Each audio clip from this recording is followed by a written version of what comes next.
Good evening. At this time, I'd like to call our regular monthly board meeting to order. Welcome everyone here. Thanks for coming tonight. And if you're watching, welcome you too. Would you please join me in a moment of silence?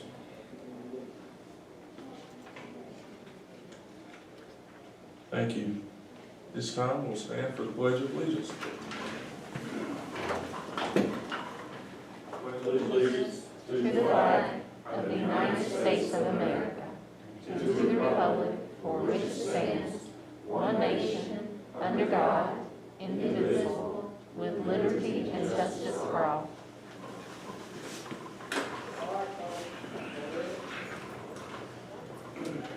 All right. This time we always look forward to hearing from Dr. Gainey with his comments. Thank you, Mr. Cook, board members. Just want to share a couple of things from the past month. I had a chance to read at Franklinville Elementary School through by Zoom in Ms. Husband's class and Ms. Bowman's class several weeks ago, and then we've been in spring break and several things going on the past few weeks, so hopefully get to do some more of that before the school year's over. I also want to just reinforce some safety standards or issues that we want to make sure everybody is still adhering to as we move forward. Wearing a cloth face covering at all times, including at after-school events. I want to remind people that if you have COVID-19 symptoms, please stay home and call the school for further direction. If you've been exposed to a positive person who has COVID-19, we ask that you please stay home with your staff or students and call your school for further directions. And if you've tested positive, we ask that you not come to school and you call the school for further directions. And that's for staff and students. Another item that I want to share with you is that if you've traveled out of the country, we just need you to make sure you contacted your school or if your staff member central service, call in and talk with your supervisor. You will be asked to quarantine for 10 days upon your return. However, you will not have to quarantine if you are considered fully vaccinated. And fully vaccinated means that it's been 14 days since your second shot with Moderna or Pfizer, or if you took the Johnson & Johnson, it's been 14 days since the one shot you take with that vaccination. Also want to note a couple of things for anybody watching today in terms of some changes that were made last week on April 12th. We have now changed to, if someone is exposed to a positive COVID-19 case, we are putting them on quarantine for 10 days, not 14, and they can come back after 10 days, provided they do not have any symptoms during those 10 days. And we do ask the individuals who are quarantined for exposure that they monitor for potential symptoms on day 11, 12, 13, and 14. If they have any symptoms appear, let us know as soon as possible. Also, we have changed with our contact tracing. Now we are looking completely at the positive case and looking in the 6 feet area around the positive case in the school, in a classroom or on a bus, and looking for individuals who were around that positive case for 15 minutes or more cumulative inside of 6 feet on a particular day. So hopefully that will continue to slow some things down as far as removal of students and staff from campus and hopefully keep us from having to put schools on remote any more than we have in the past, or less than we have in the past. I want to also say that these changes were a result of some meetings and discussions over several weeks with the health department, and the result of our numbers have been getting better over time, our number of positive cases per week. So I just wanted to share that with anybody out there, board members. I put those in the email last week on April 12th. Finally, I just want to say that today was day 149 of the school year. It has been quite a remarkable school year considering what this school system's been through in relation to the pandemic, but it's been one of a great level of pride, high level of pride for me as I watched staff and students do what I don't think anybody thought was possible, which was to start school on August 17. And let me say anybody, we thought it was possible. Maybe people outside of us did not think it was possible, but we thought it was possible. We wouldn't have gone down this path. And I'm extremely proud of our students and our staff and our parents, because those three groups of individuals have made this work. They've made it work. I've told people out and about, many times we knew of positive cases before the health department shared it with us. We were able to get out in front of these cases and deal with the quarantine situations before a positive case became a bigger issue in a school or in a central service department. So today, again, is day 149. I'm extremely proud of our school system, extremely proud of our students, our staff, and our parents. And it will, without a doubt, be a school year that I'll never forget. Years from now, I'll always remember the tremendous effort that was made by those three groups of people. And I think I would be wrong not to point out the tremendous effort by this board. I think about many different points in the school year where it would have been easy for us to have shut schools down and gone fully remote, and you continue to hang in there with us, and for that I'm very appreciative, because we did the right thing for kids. We did the right thing for kids, and I'm appreciative of staff who came in. There were some moments of anxiety, I understand that with staff, and everybody did the right thing for what we should focus on at all times, which is kids.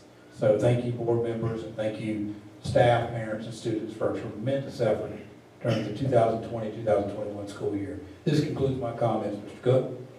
Thank you, Dr. Gaines. I was thinking, actually earlier tonight during our work session, I guess that has been a great year. I mean, when I listen to the news like the last couple of weeks where you still have some school systems just starting back in person learning for the first time all year.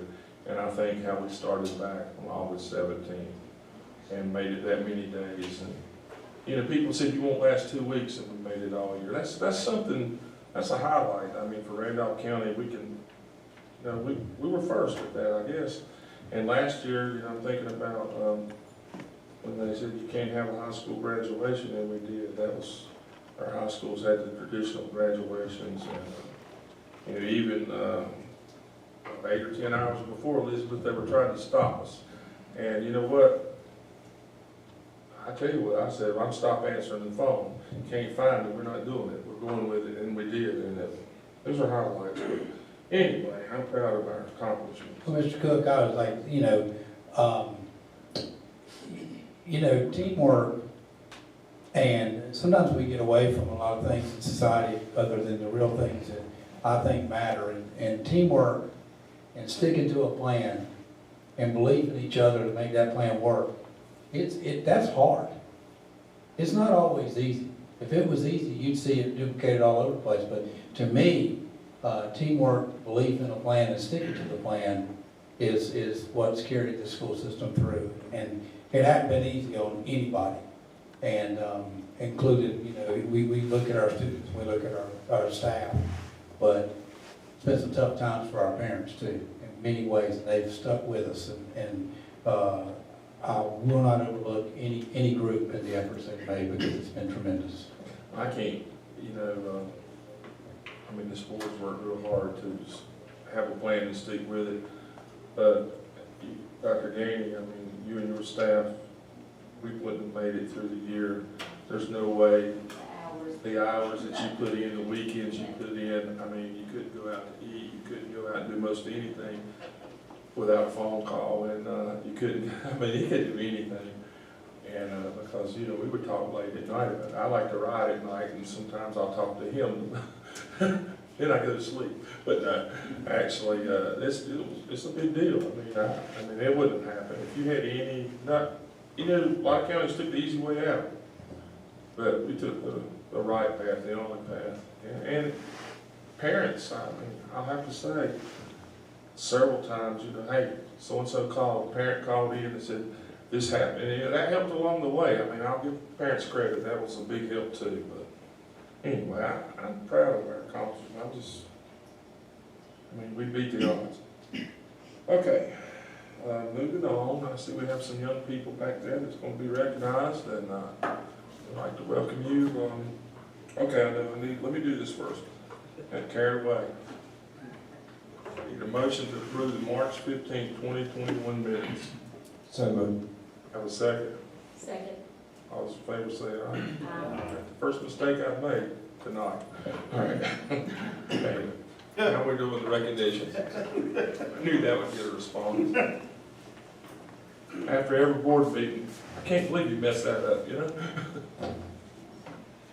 All right, thank you, Mr. Cook. Good evening to you and to all of our board members and to Dr. Gainey and to our guests who are viewing this via live stream. I do want to recognize some very special students, our Governor's School students for 2021. The Governor's School of North Carolina is a 5.5-week summer residential program for academically or intellectually gifted high school students, integrating academic disciplines, the arts, and unique courses on each of 2 campuses.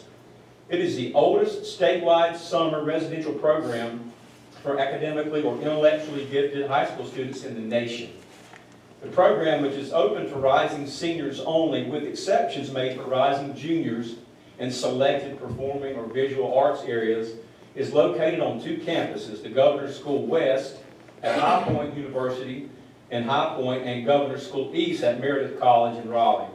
The program is administered by the Public Schools of North Carolina, the State Board of Education, and Department of Public Instruction through the Exceptional Children Division. A Board of Governors appointed by the State Board of Education acts as an advisory body. So this evening we want to recognize the students from the Randolph County School System who have been selected to attend the 2021 Governor's School. So students, as I call your name, just please come forward and our board members will present you with a special certificate. We will begin Providence Grove High School, Grace Simpson in English.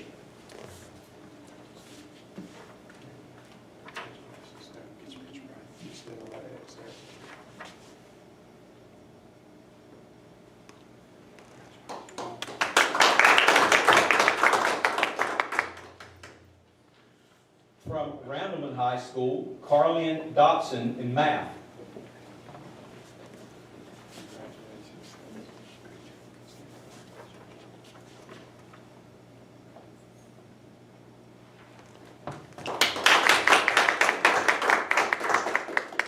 From Randolph Early College High School, Allison Kidd in natural science.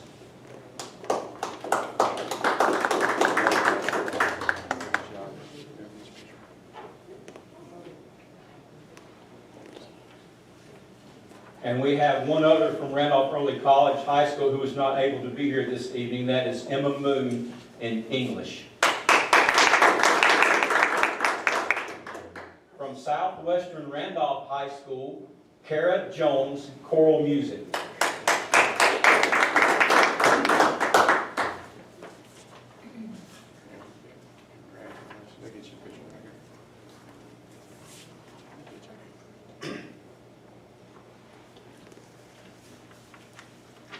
Also from Southwestern Randolph High School, Alexander Scruggs in math.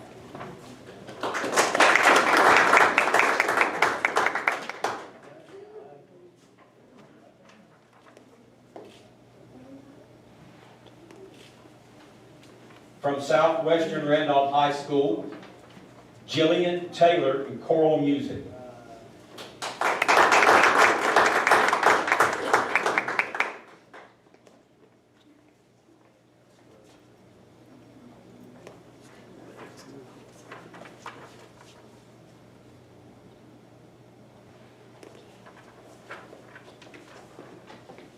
From Southwestern Randolph High School, Annie York, choral music.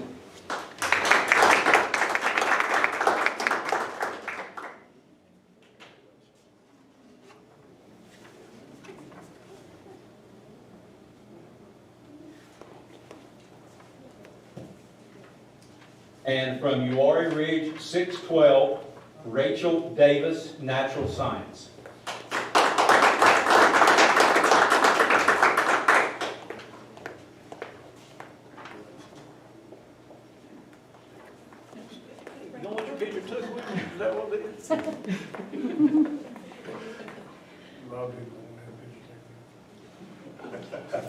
Let's have one more round of applause for all of our graduates.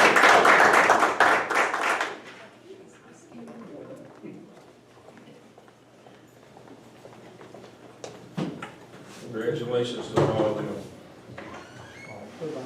I know you're wondering, Mr. Biggs, I was never selected for governor's school. No, I know you're surprised, aren't you? You're always a governor, my wife. Oh, well, thank you, I appreciate it. It means a lot coming from you. Okay. How do I top that? I guess,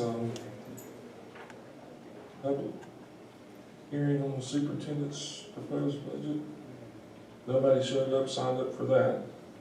So we're gonna move on to public comments. We have one person signed up, Ms. Christy Hutchins. You step up, you have 3 minutes.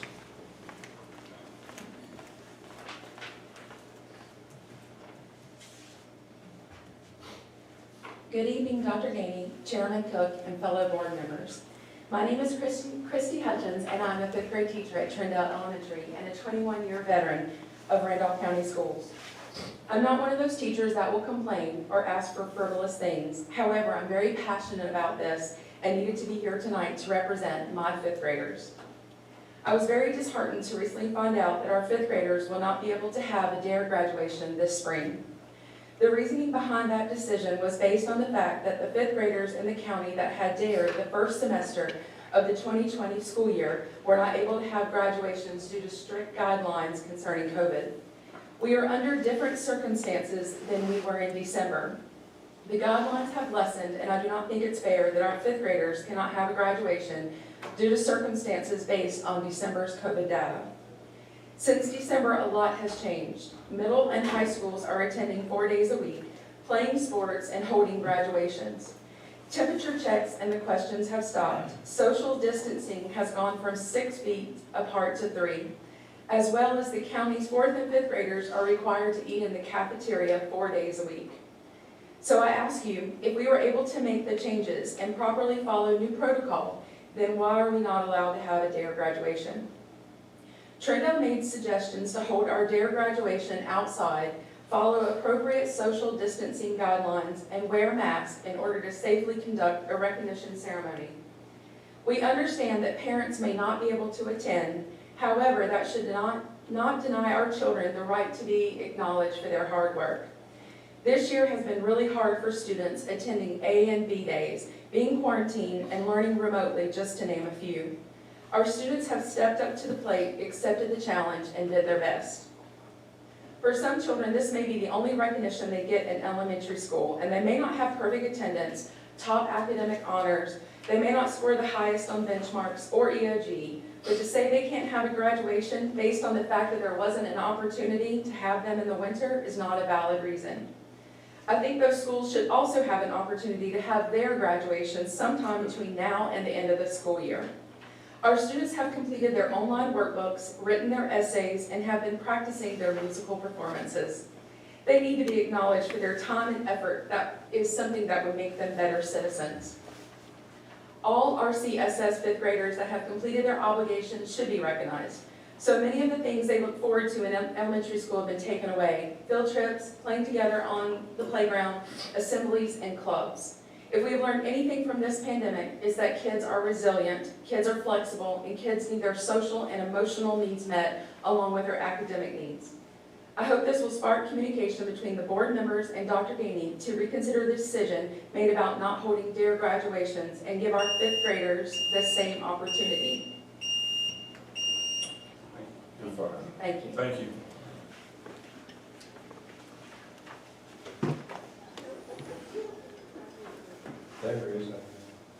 There is a special moment. It is special.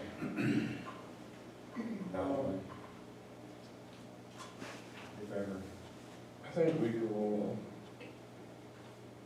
we can discuss that later. I don't know, Dr. Gaines, where would we be at on something like, it is I mean, people that have kids, I remember both my kids, there was pretty awesome, pretty special. I didn't know if that was something we could do just with the 5th graders, is that something that? Well, I sent an email to the principals today, and I noted at the end, and I'll read you what I wrote. Also, I know this announcement will lead to questions about CARE graduation ceremonies and DARE graduation ceremonies. At this time, I do not know how those events can occur, because if one is done, all of them need to be done at all elementary schools. So you're talking about care and dare. Maybe we could kick back, even if you just said dare, because they're fifth grade, care is second grade, I think it is.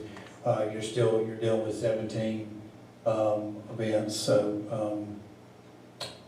If they did something, I could see it happening, and she's, I think, when she said, you know, outside without the parents, I mean, I don't. Well, I don't know that I'm gonna, I mean, I can send an email to the elementary principals tonight and tell them the expectation is, because we can't have 8 elementary schools do it and 9 not, but I don't think my staff, I think that's the principal's role to decide how they do it.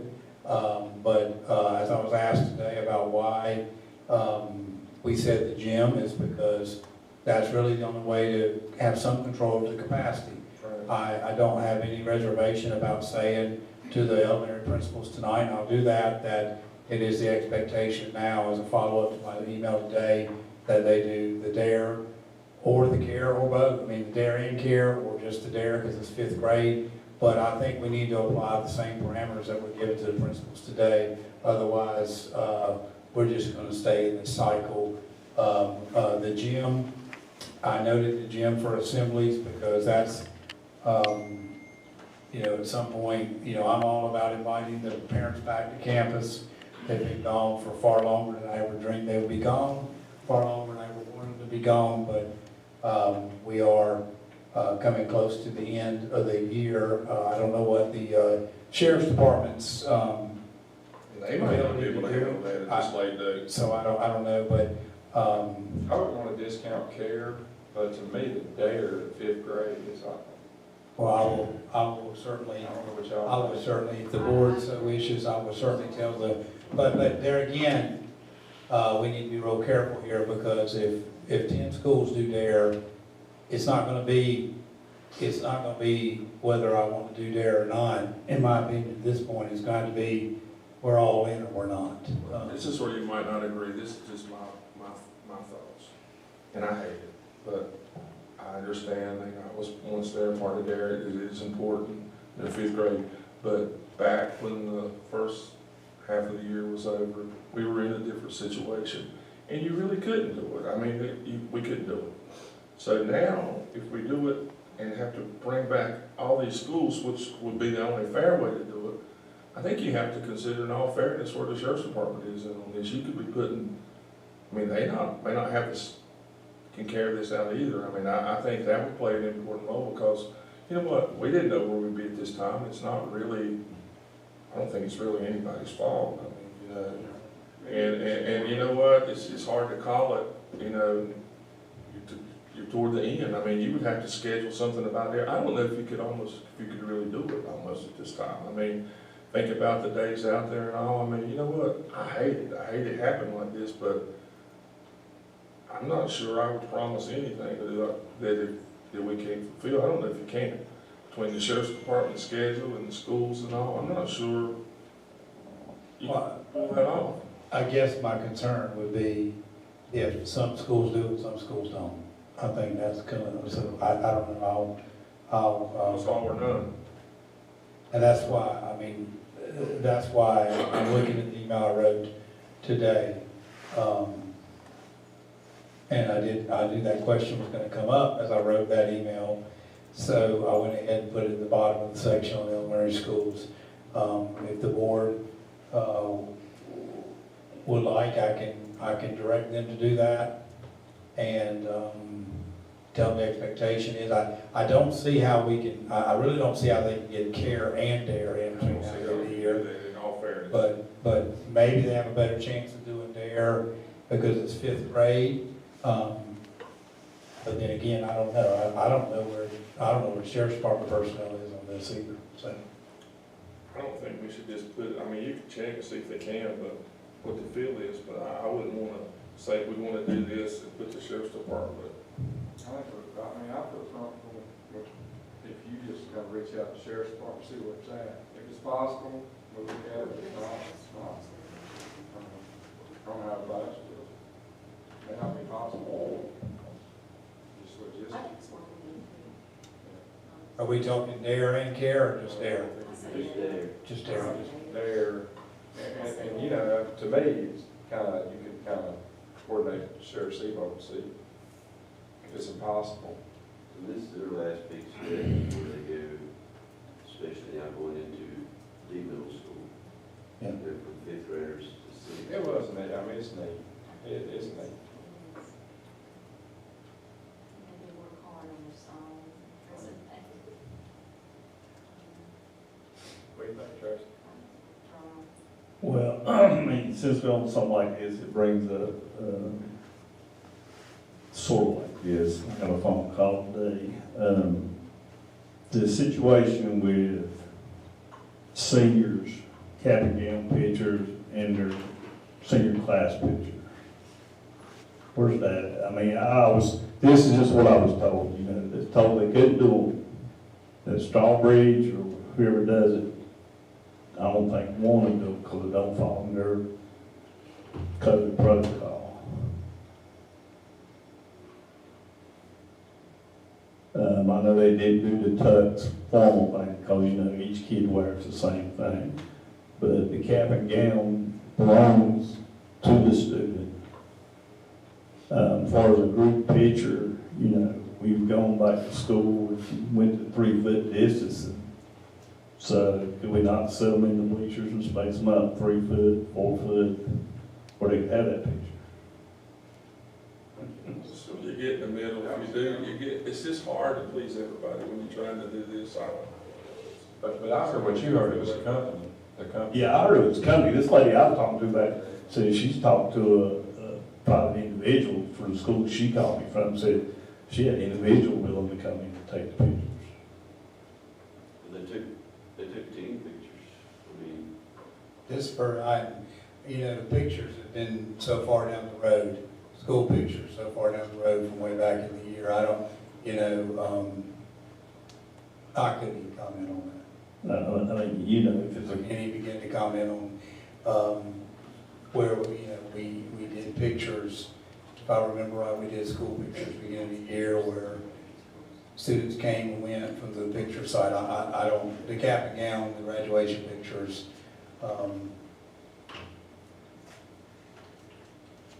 like I said, I was approached with today. I've not heard this. I mean, this is not, and I'm sure somebody out there will say, yeah, you have.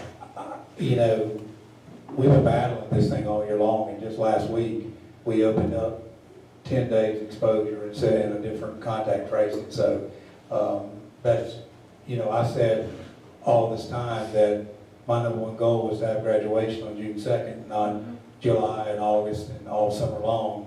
And that's still my number one goal, and I'm going to hope we don't have a issue in the middle between here that's going to cause this. And maybe my email today, some of those events could lead to that. I hope we don't have an outbreak somewhere that causes interference with graduation. But I'll need some more direction from the board on cap and gown pictures and graduation pictures, because I'm at a loss on that one. One of the issues that you all have is that we don't really know what the health guidance is going to be. The current executive order runs through April 30th. So you're a little ahead of the curve in terms of what the options are going to be. You know what, one thing I look at, you know what, we did have a Dare Care program, we were in school. That's one advantage. These other school systems didn't have anything because they were sitting at home.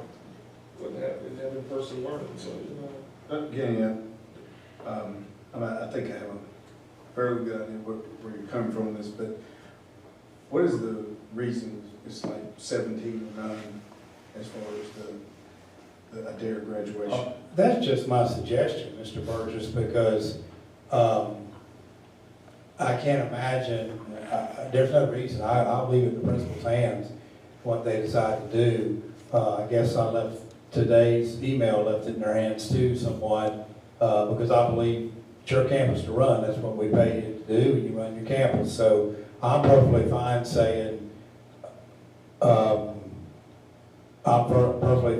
it doesn't have to be everybody, you can do as you wish. I just feel like that if you do some and not all, it eventually could be a problem or a concern across the school system, but I'm open for whatever direction the board would like to give me on that. But first, we're gonna look at what the sheriff's department can do, right? Yeah. Because if they can't, it's gonna be, I mean, I'm sure they're stretched out, and all that. I don't think we should try to, I mean, you know what? It's not our fault, it's not their fault, you know, we've done all we can. You know what, we can't make everybody happy, we can't make it perfect. And you know what, if it works, their schedule, maybe. If we can, I'm not here to force anything. I want to make sure that I'm with Dr. Gainey. My biggest thing, I want a high school graduation. They've worked 12, 13 years. That's what I want to see happen. I want to see it happen like it did last year, but I'd love to see it happen on the right day this year. Oh, yeah. That's what I want to see happen. And you know, that's what I'm at. We're in one mind and one accord with that, with the graduation. And we definitely want that. So the rest is kind of, I mean, I sort of see like, if the sheriff department said they can have a dare, if they can handle the dare, yes, I believe there should be some parameters set. Because like I said, like, sort of see what Dr. Gainey might be thinking, you don't need 16 schools going out doing 16 different things. I mean, it's, when it comes down to the end of the day, what happens falls on us, falls on Dr. Gainey. You don't need just one school or two schools go out here and go rogue and do something crazy. And eventually, it's coming back to us. I don't think, I mean, I understand what you're saying, and I don't think that, we have a couple of schools doing that, but I understand we could. And just the only thing that I kind of think about is if it's either all or none, well, if the sheriff's department can only do, maybe they can only do it under some, you know, if we said these are the ones that want to participate, then that may change how the sheriff's department can cooperate, first of all. And I understand there's that equality and symmetry, if you want to call it that a little bit, from one school to the next. But we all know that some schools and some teachers, things mean a little bit different to some, mean something has more importance and significance for some teachers than does others. Obviously, this staff member we had here, it was very important to her, and possibly, you know, her school and colleagues that are in that 5th grade there. So that's why I would not want to say, and everything's different. Everything's different. It's been different since, you know, this time last year. But I wouldn't want to say, hey, if one school can't do it, or we don't have the means to do it for a couple of schools, that we would say, okay, then we're not going to do it at all. You know, I personally probably do not really understand the complete importance of DARE and everything. I mean, you know, I think, I know I sat through several of the graduations over the years and probably still didn't really understand the importance of it, so I'm not a coach from that standpoint, I think. But it is but obviously it does mean something to some of the students, some of the schools, and some of the teachers and parents. And I would like to see us at least can be accommodated where it is appreciated and perhaps needed.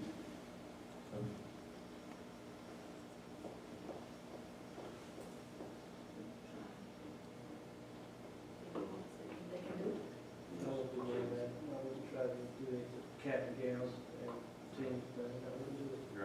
No. You can get that at the graduation ceremony. Yeah.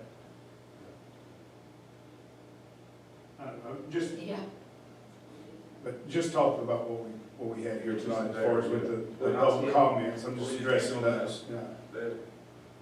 I mean, just, you know, find out where schools want to do it, and Sheriff's department. the sheriff's department, just, Yeah. you know, make a schedule, and it's like the principal runs his own school company. Yeah. Might not be feasible.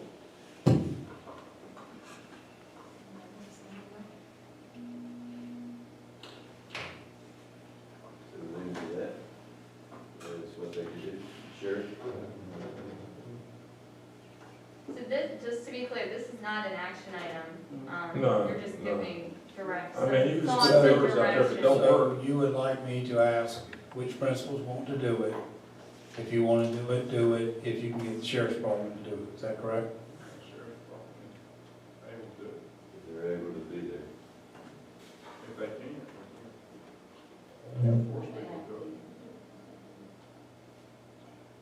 And I think, I mean, I believe that if a principal and the staff said, no, it's really just something we feel that we should not be doing. And I think the board, the hearing, everything would like to say, well, we kind of have to honor that, which I know is going to be difficult, it's going to be complain one way or another. But, I hate to put them in the spot, like if Trindale does it, then the school right up the street, you know, they, and I mean, she's passionate about it, but what if, I don't know, that may be another situation you don't win. I mean, somewhere you have to draw the line. I mean,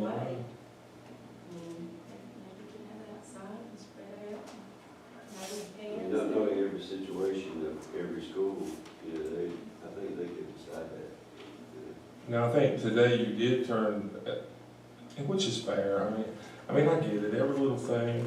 I think Dr. Gainey sent out an email earlier today that was directing elementary principals to, like, if you have, like, you could do it in a small group, correct me if I'm wrong, like an awards ceremony, like for, maybe like, am I right on that, President's Club or something, if you have, I mean, you were trying to be accommodated to some, is that right, at elementary, if the principal, All of them. all Well, levels? all of them were asked to do them inside. Yes, Academic award ceremonies, middle and high school, and asked also if they had end-of-year banquets that were given 50% limit, we're applying the same rules that will be applied to the gym for athletics.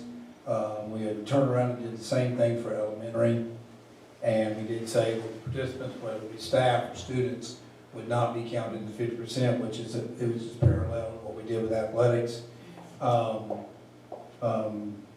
well, you know, that says it all, I'm thinking if it's that big a deal for a school to do their thing, hey, The parameters have been given. yeah, they've been given there, if And they wanna do it, I would push it off. What I'll do tonight is I'll email the elementary principals and tell them, we do not need to, what I'm hearing is, we don't see the possibility of having care, but it is totally their call whether they have DARE, and if they have DARE, it'll be contingent on them being able to work it out with the sheriff's department, and we'll They feel like it's that important at their school. follow the parameters, and they have DARE, if they can make it work. I mean, if they make it work, leave it on them, and you know what? I'll be honest with you, next month, if somebody's feelings is hurt, I hate it, you know? We're doing all we can, that's where I'm at on it. But are we on the same parameters of having it inside, so we can have somewhat I of think a we should have it, standard? just like keep your same, I think, absolutely. Make it consistent. it is going to be a lot of work on the administration and the staff to do that, and to keep the parameters. And if they choose, look, this is just not something we'll do, then we should be able to say, okay. Right now, I agree with that 100%, we should not force it on any school or principal. All right, let's move on. Okay, Mr. Cook, before you Change the agenda. take a motion on the agenda, I would like to add 2 things to the agenda. Elizabeth, I'm going to assume that if I make this, you'll have to guide me, board policy 233. So let them know what you'd like to add to the agenda, and then if somebody agrees, they can move to add it to the agenda, and it's allowed to be added with majority vote. Yes, board policy 233.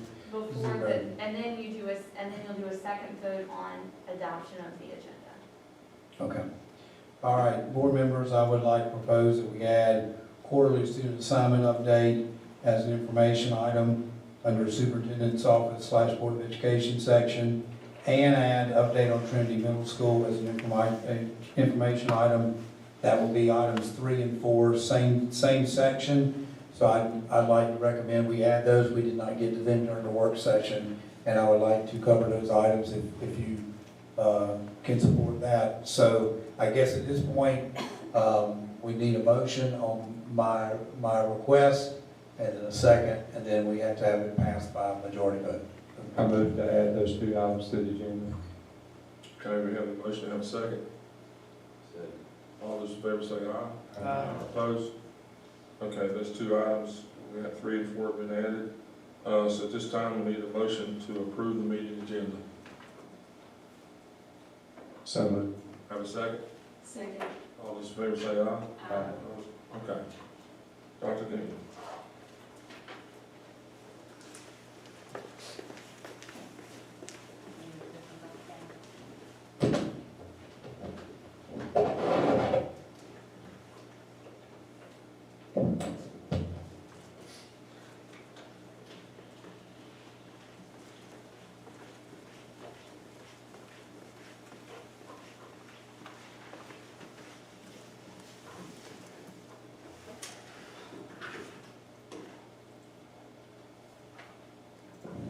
Okay, board members, I have 2 gifts tonight. One is a gift to Yard Ridge 612. On March 11, Brian Hill, principal of Yard Ridge 612, notified me of a $400 gift from the Livestock and Poultry Improvement Association, and this gift will be used by his FFA organization. I accepted this gift on the 14th of March due to being $5,000 or less per board policy 8220. And you see the communication from Raymond Cabinets, the treasurer of the Livestock and Poultry Improvement Association, is attached. So I bring it in tonight as an information item for board policy 8220. My second gift tonight is a group of gifts during the April 13 to April 15 time period. Dana Albright Johnson, principal Northeastern Randolph Middle School, made me aware of several gifts. I put them in one complete list. None of them were more than $5,000, so I accepted those. I'll read through those to give recognition to the individuals. Jeffrey and Stephanie Wall, $150 gift. April 13, I accepted on April 13. Ben Gaines and United Properties, $300 gift. Again, I learned of this on April 13, accepted on April 13. Roy Santa, $100 gift. April 13 was when I learned of it, and accepted on April 13. Jimmy and Dawn Flincham, $250 gift. Again, April 13 was when I learned, and I accepted it that same day. Matthew and Tara Greason, $150. Again, April 13 were the days I learned and accepted. Then we go into several from April 14 when I learned of them and accepted them. William and Lindsay Armfield, $150. Betty J. Armfield, $100. Jeffrey and Stephanie Wall, again, $100. William and Lindsay Armfield, again, $250. JFW Equipment Incorporated, again, $250. Billy and Jennifer McNeely, $170. And the last one from April 14 was East Coast Lumber Incorporated, $250. And then I had several gifts that came in on the 15th and accepted them on the 15th. Seth and Lisa Brinkley, $50. Randolph Boiler and Mechanical Incorporated, $250. Sir Pizza Randleman Incorporated, $250. Lineberry Farms / Kevin Lineberry, $250. And Chick-fil-A of Ashburn, $250. And I accepted again all those as information because they were bring to you as information items. Accepted those because they were 5,000 or less for board policy 8220. So I wanted to make you aware of those policies tonight. Any questions about any of those? They will be used. I think I did not say that to begin with. They'll be used for the school's baseball program. Any questions? So what were they doing, like fundraisers, donations, or? I guess that they expressed a need. I think they may have been used on uniforms, That's the way they do it. It's a lot better than candy bars. and they may have expressed a need with the situation we're in. And we've had that, I think we had several from the same school with maybe the volleyball program in previous months, so. That's great. Okay. All right, with that, let's see if I get the next staff member in to present.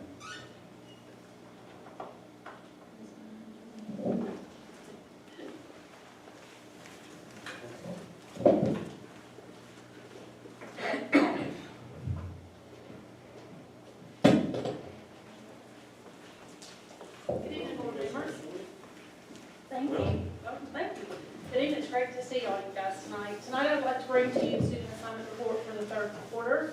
As a reminder, this report reflects the reassignments and admissions and releases for our school system for the 2021 school year. So moving left and right, I'll share a little bit about that data with you. As you notice, for each school, we list the capacity and the ADM numbers. Please note that those ADM numbers is a reflection of the 120-day numbers. The next column is the percent capacity. As a reminder, we're in the middle of the reassignment window.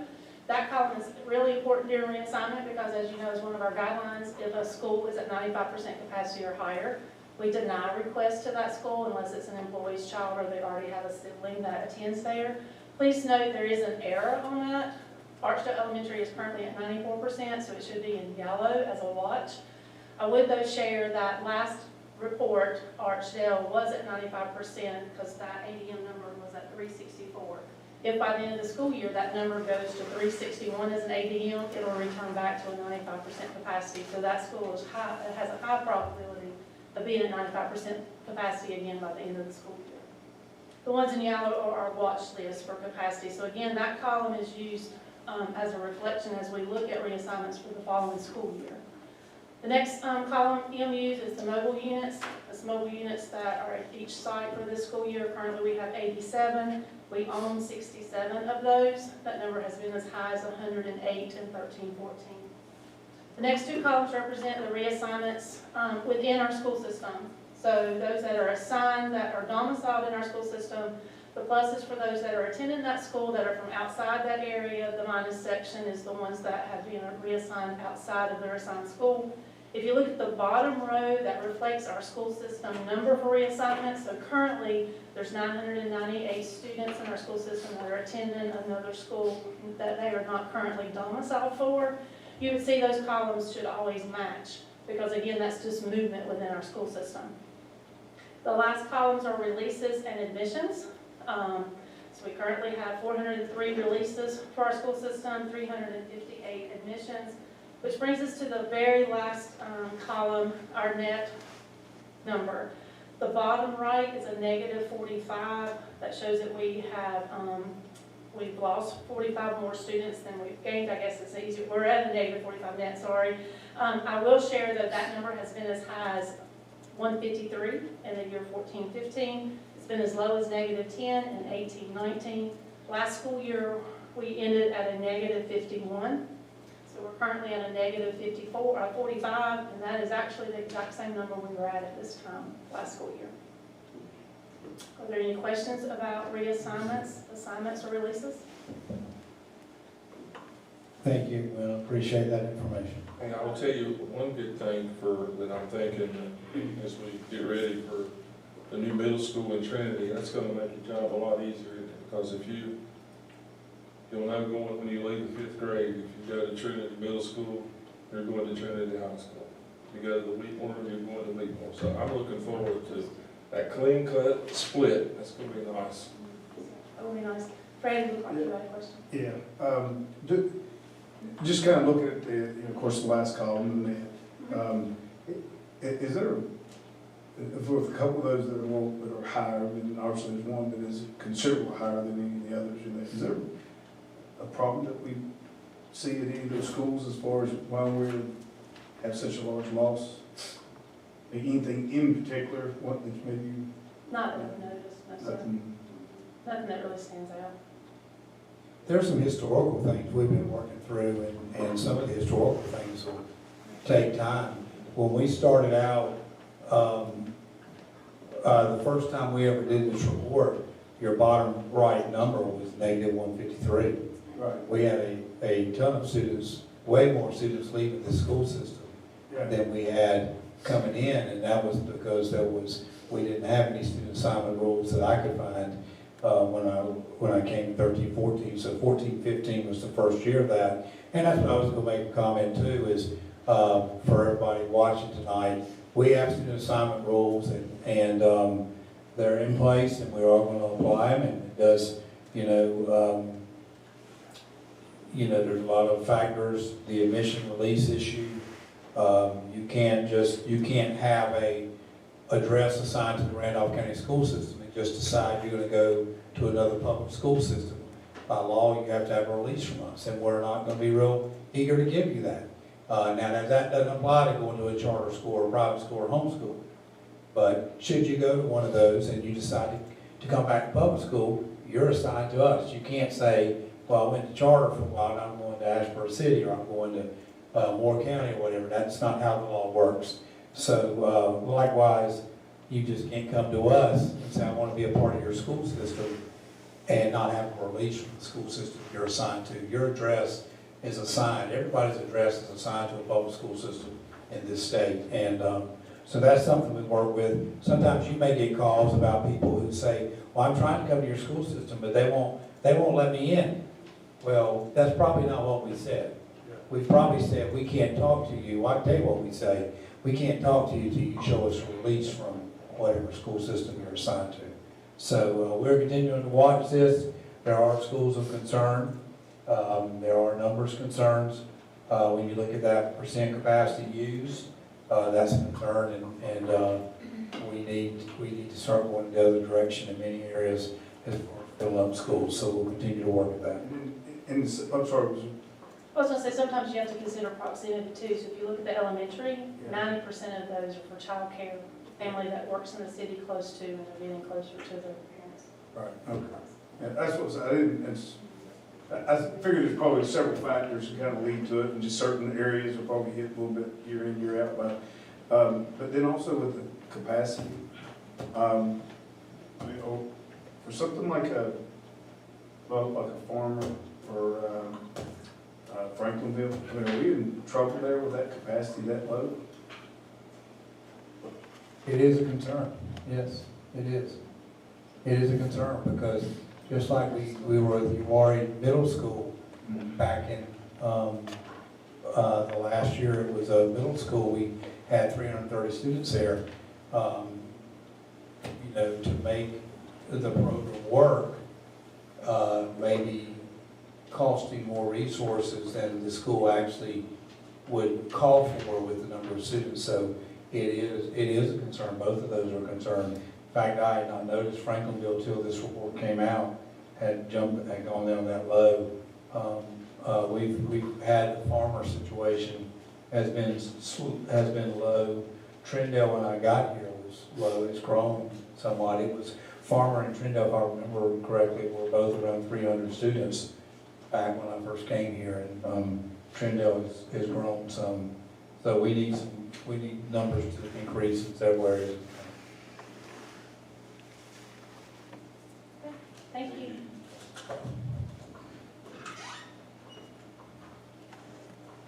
Okay, up next is the update on the Trinity Middle School. Dale Brinkley, Larry Chilton, Steve Myers. They said if I would introduce it properly, they would give us good news. So, welcome, guys. We're glad you're here tonight. Good evening, board members, Dr. Gaines. We've got a short little video presentation, or slide presentation, update on Trinity Middle. We had our construction meeting last Thursday. The contractor has made up several days off the schedule. So that is really good news. The weather's been helping get a lot of things done in the last few days. So anyway, here's starting the slide. Here we go with the South Main driveway.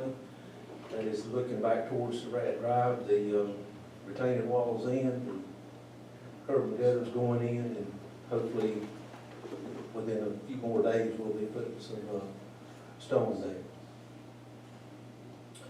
Here's the front main entryway to the school building.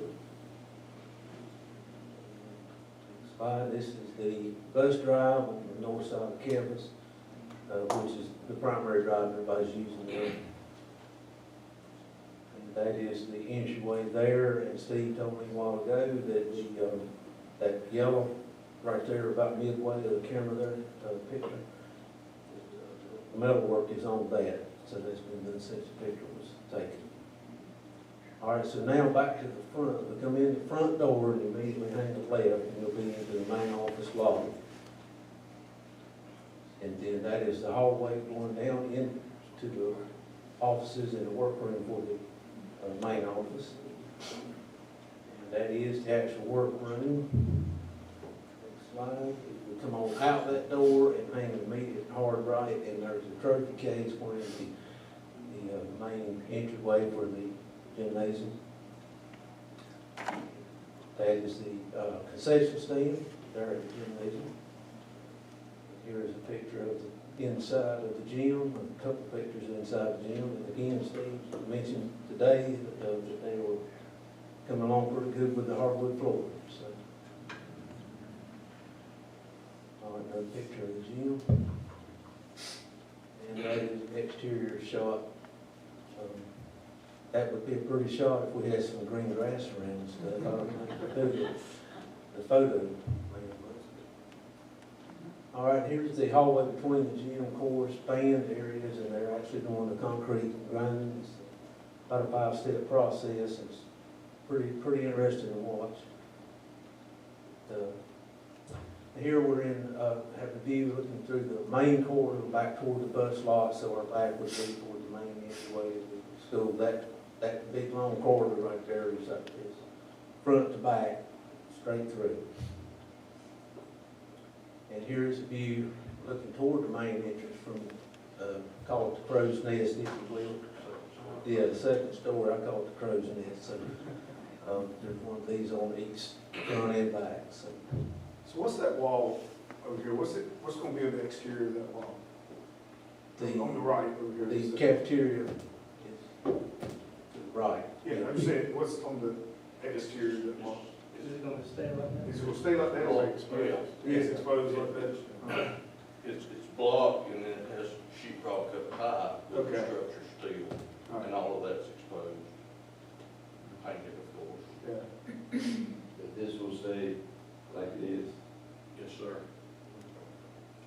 And the wooden framed in area, that's will be cements, 2 steps up, and then there's stairways that go up to it up there. Yeah, they call that a monumental stair. It connects one level to the other.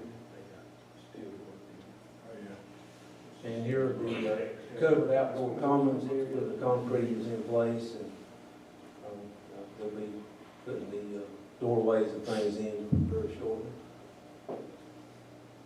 And here's the cafeteria multi-purpose room, and that's a pretty good shot of just kind of how large that space is. All the way to the very back is the stage. About midway through the room, there'll be a divider wall that will extend back into pockets. You can close it up, open it up, and then if you got a big event, chorus concert, band concert or something, you can utilize that whole space. But the dining area will be right here in the foreground. Is that a polished concrete floor there too? What's the floor in there? Yes, it's polished also. Yeah. Now here's a view inside the dining room looking toward the kitchen where they will pick up and return the trays. That's inside the kitchen. Freezer and cooler, look toward that straight down the middle. Freezer and cooler's on the left.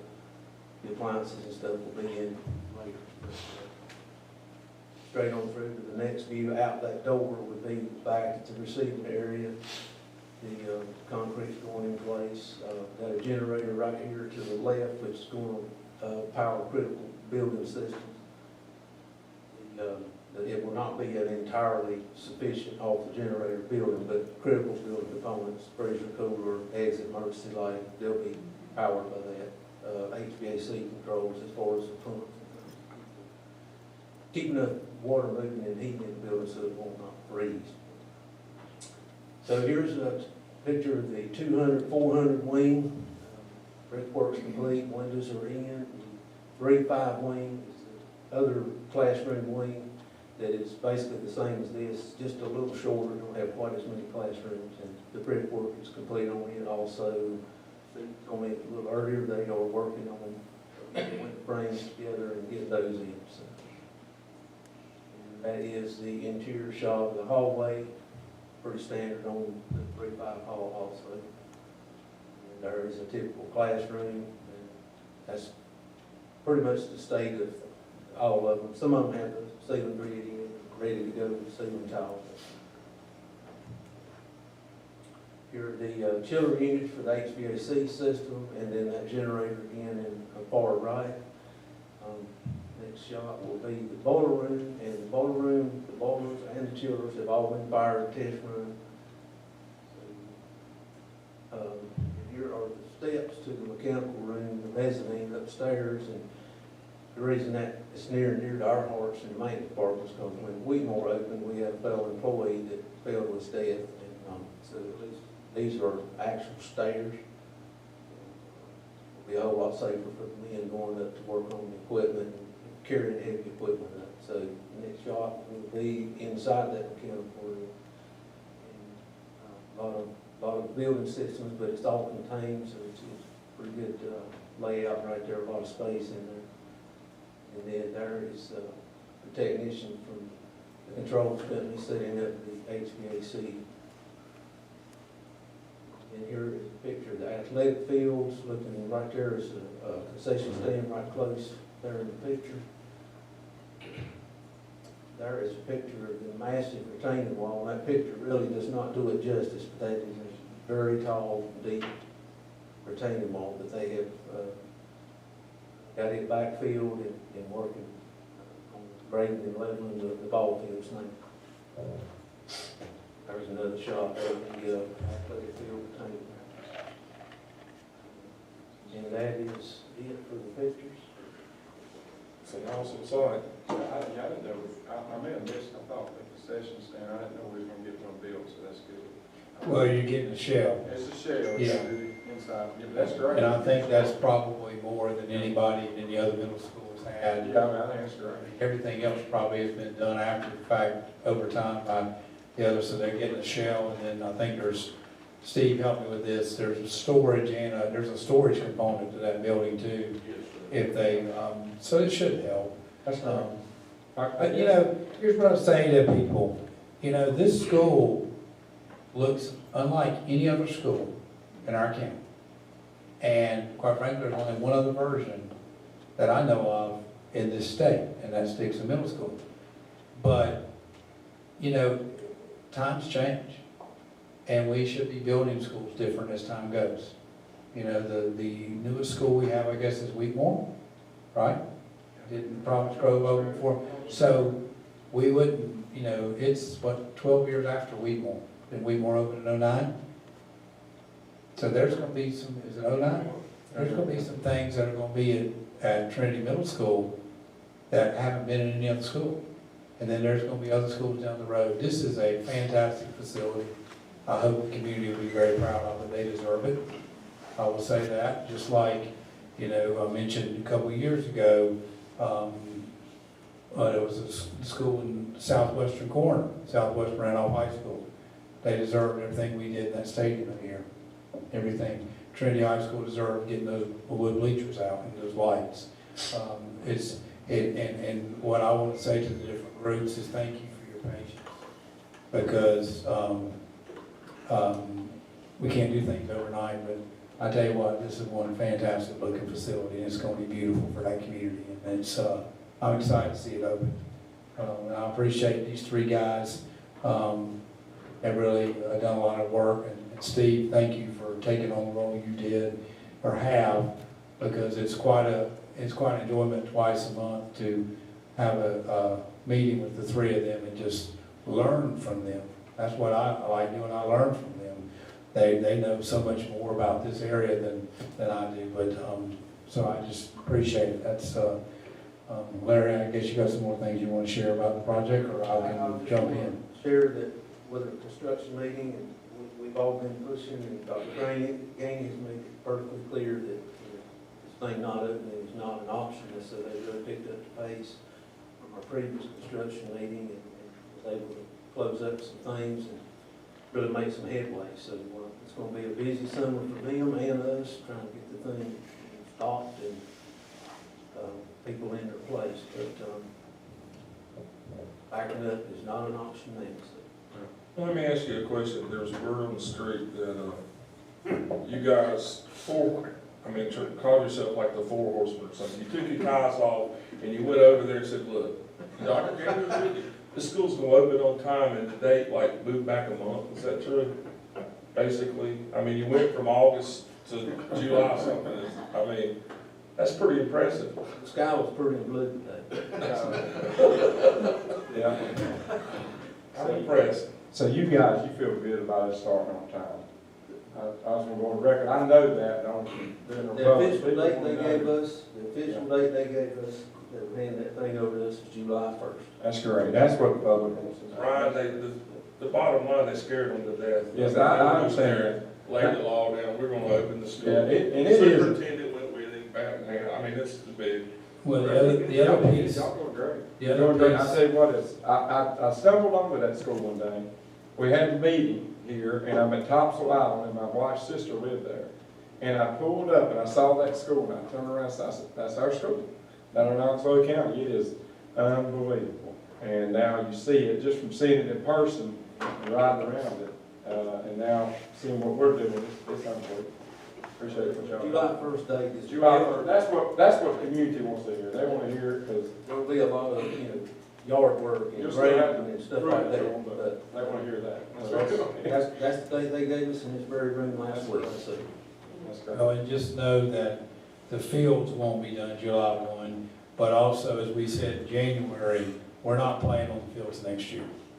I mean, that's not, we're not gonna do that. We're gonna use what will be Wheatmore Middle. We might have to, Dr. Barr would like to schedule opposite of Wheatmore Middle and use their facility, and we may have to use some in Trinity High, but, when I've talked to him, we talked the other day, all of a sudden you get rain, and, in the fall, you've got soccer and football on the Trinity High School's field. That gets a little tough, So anyways, we're not gonna risk these fields. We want them done right. We need to both windows of seating, which will, not be real good when they finish, because it's gonna be really hot. But we'll have fall and spring and see where we are, but, we want to do right. You do fields the right way, or you never ever get them right. That's just how it is. They're gonna, and so you wanna play on them early, and you start creating dips and everything, you never get them out of it. So, we want this to be something we're proud of for years and years to come, but they'll be working on the fields, but as you see on the pictures, there's good separation between the school and the fields, and so these guys have done a great job of working with the contractors and the architect to get it where we are. They also are aware that we can't, and Dale, I talk a lot to Dale and Sheena, learn a lot from them. The E-ray coverage shifts from Braxton, which is a big funding for our technology. It shifts from Braxton to Trinity Middle School July 1. So there's no turning back, and the contractor's aware of that. We carry over the funding and keep the access at Braxton. July 1, all that goes down the road to Trinity Middle. So, but I wouldn't be wrong. I look back in my notes to this community moved over July 1, 1996 and made Braxton work all this time. So I say thank you to them, just like the other communities. I mentioned Southwest, and we did some stuff at Eastern in their stadium. Never heard a complaint from any of these groups. So, that's even a bigger thing. No one's ever complained to me about Braxton in 8 years. So, it makes me smile inside even more to know that you made that work, and now you're getting a beautiful school. Just like you guys made those wood bleachers work for all those years, and now we've got metal bleachers out there. Hey, I'll tell you something else that probably people don't know. I guess it was about 6 or 8 months or a year maybe before we started the school. You remember when the conversation come up, the cost went up a little bit, and it was a conversation thrown Dr. Gainey's way, and basically said, you know what, you might could wait a year and put this thing off a year and the prices come down. And we were talking about it, some of us today. I said, my gosh, he held their ground. I know we had a conversation, and your comment, well, I agree, this community's waited long enough. We're not putting it off again. They deserve better than that. And you know what? We're building the school, and stuck tough with commissioners and everybody. And of course, I think Darrell he agreed, but he was on board with it as well. But can you imagine if we had we wouldn't be building the school. Yeah, I mean, a piece of plywood or something that may have cost $8 is $40 to $50, and it's, we wouldn't have a school, so that was a great call. All right. Thank y'all.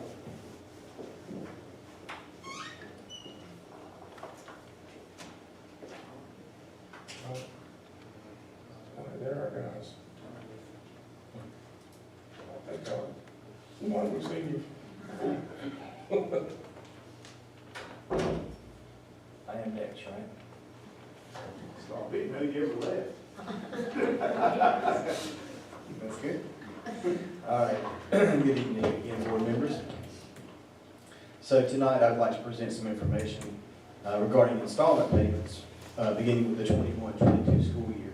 So when I say installment payments, I'm talking about the 11th and 12th month salary payments that we make to 10-month employees who elect to have their annual salary divided into 12 payments. And for our school system, the installment payments occur in June and July. So an employee who does not choose installments, 10-month salary, 10 payments, that occurs August through May. June and July are your installment payments. So back on February 18th, 2021, DPI informed us that they would no longer process or support the installment pay process. Okay, so this is a process that works through DPI. We send them our installment file, our accrual file, but we were informed in February that due to, I'll use the modernization plan again, due to the modernization plan and their conversion to a more modern system, that they would not be supporting that. So what that means is the traditional installment pay for the Randolph County school system will make our final installment payments in June and July of 2021, and then we won't have that program anymore. However, General Statute 115C 302(1)B says that teachers are, it's required that teachers are provided an option to have their 10-month pay in 12 monthly installments.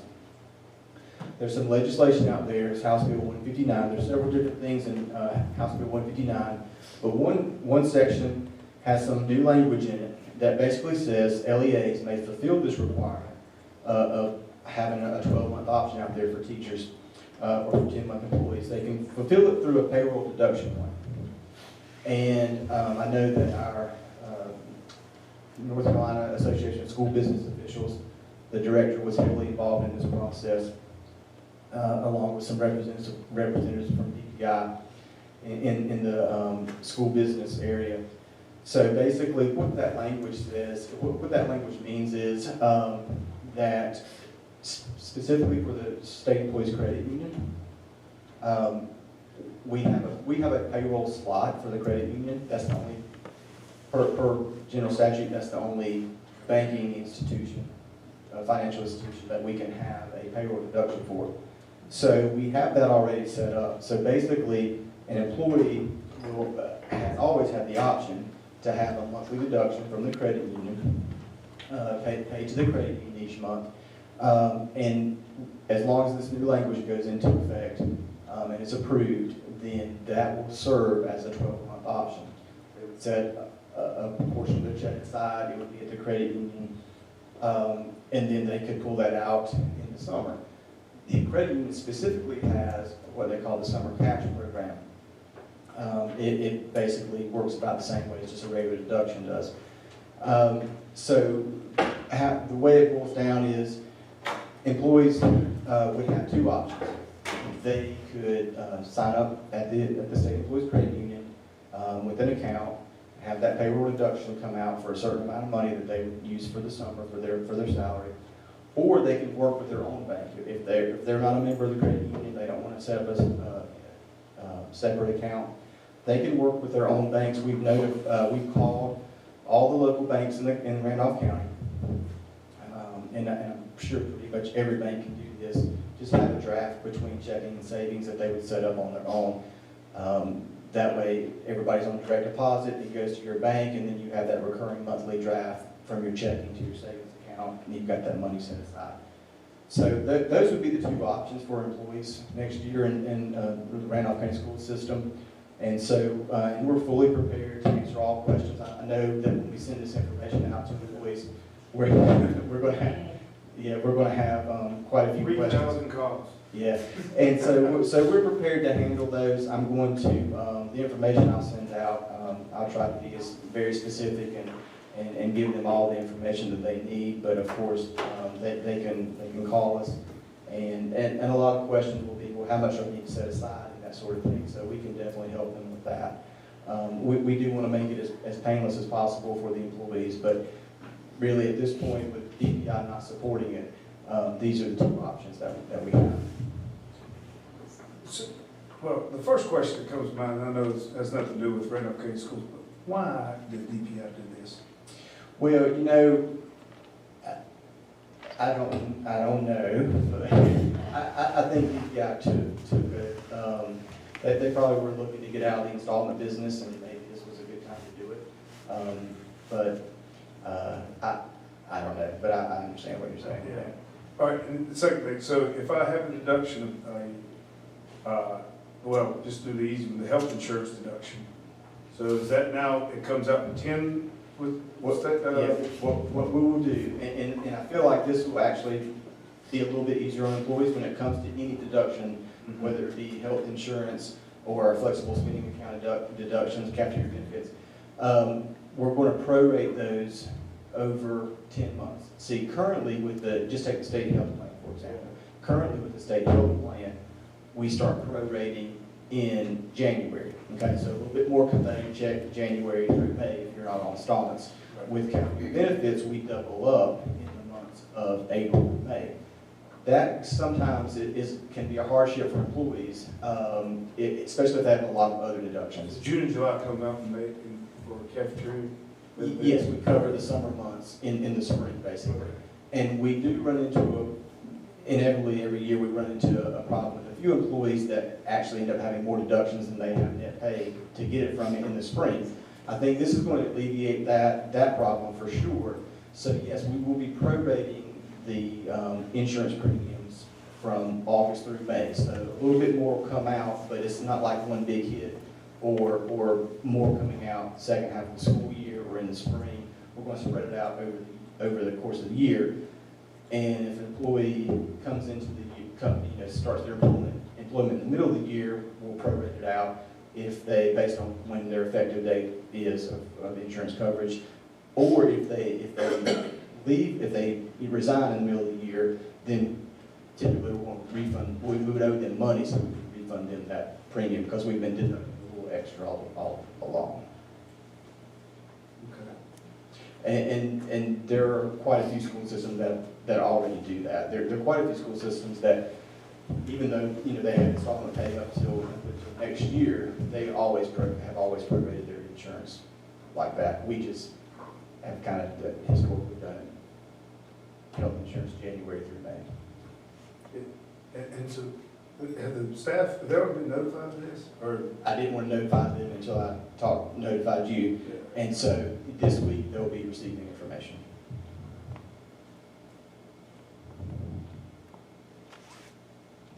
Any other questions? Thank you. Yeah. This time we need a motion to approve the consent items. So moved. Second. Second. All those in favor say aye. Aye. Opposed, we move on to the action items. Kathy Waddell will be up next.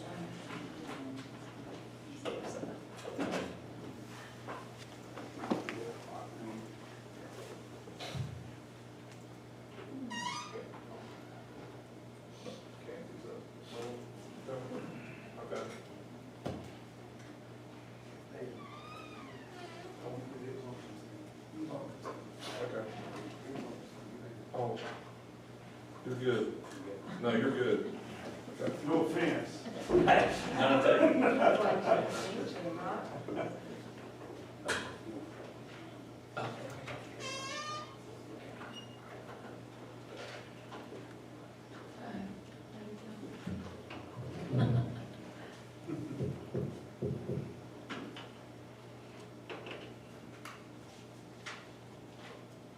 Come on, Ken.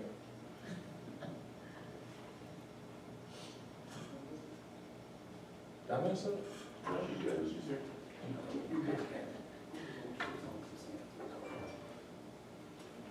So we doing virtual about the game? Yes, We are. Yes, ma'am. Whatever you want.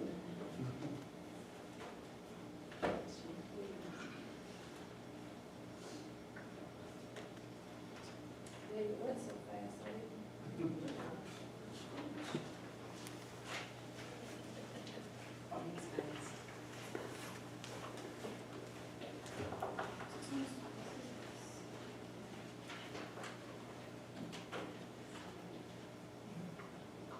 So tonight I bring to you the recommendation to approve the virtual academy at Randolph.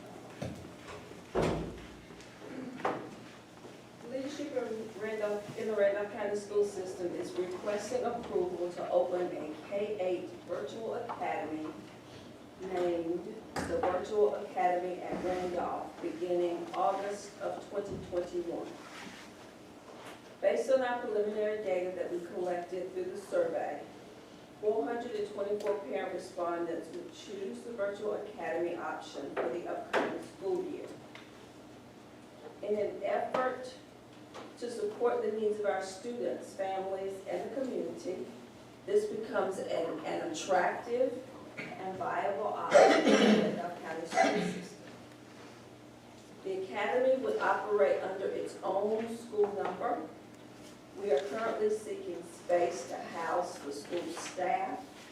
The academy will follow the same calendar as our traditional schools do in the district. And all students enrolled in the academy will be required to make a one-year commitment to attend the school. In preparation for the upcoming school year, the curriculum team's work is focused on looking at curriculum for instruction, preparing a student application packet, defining attendance procedures, and planning for virtual parent meetings. A memorandum of understanding will need to be completed between an entity if we decide to go in that direction for housing the academy, and assurances would need to be made between parents and students for procedures that need to be followed. As the needs of our students and families change, this is an opportunity that allows us to support excellence in education beyond the traditional concept of a classroom. Based on our research, the approval of the virtual academy at Randolph would have a positive effect, a very positive effect on our school district. Let us share a little information with you about the virtual academy, and I have copies of the PowerPoint for all of you so that you can have a copy of this one. Thank you.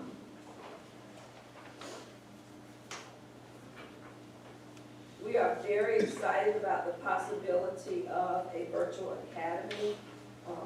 As I shared with you when we first started talking about the virtual academy, and I brought this information to you and you allowed us to start thinking about it and gathering some information.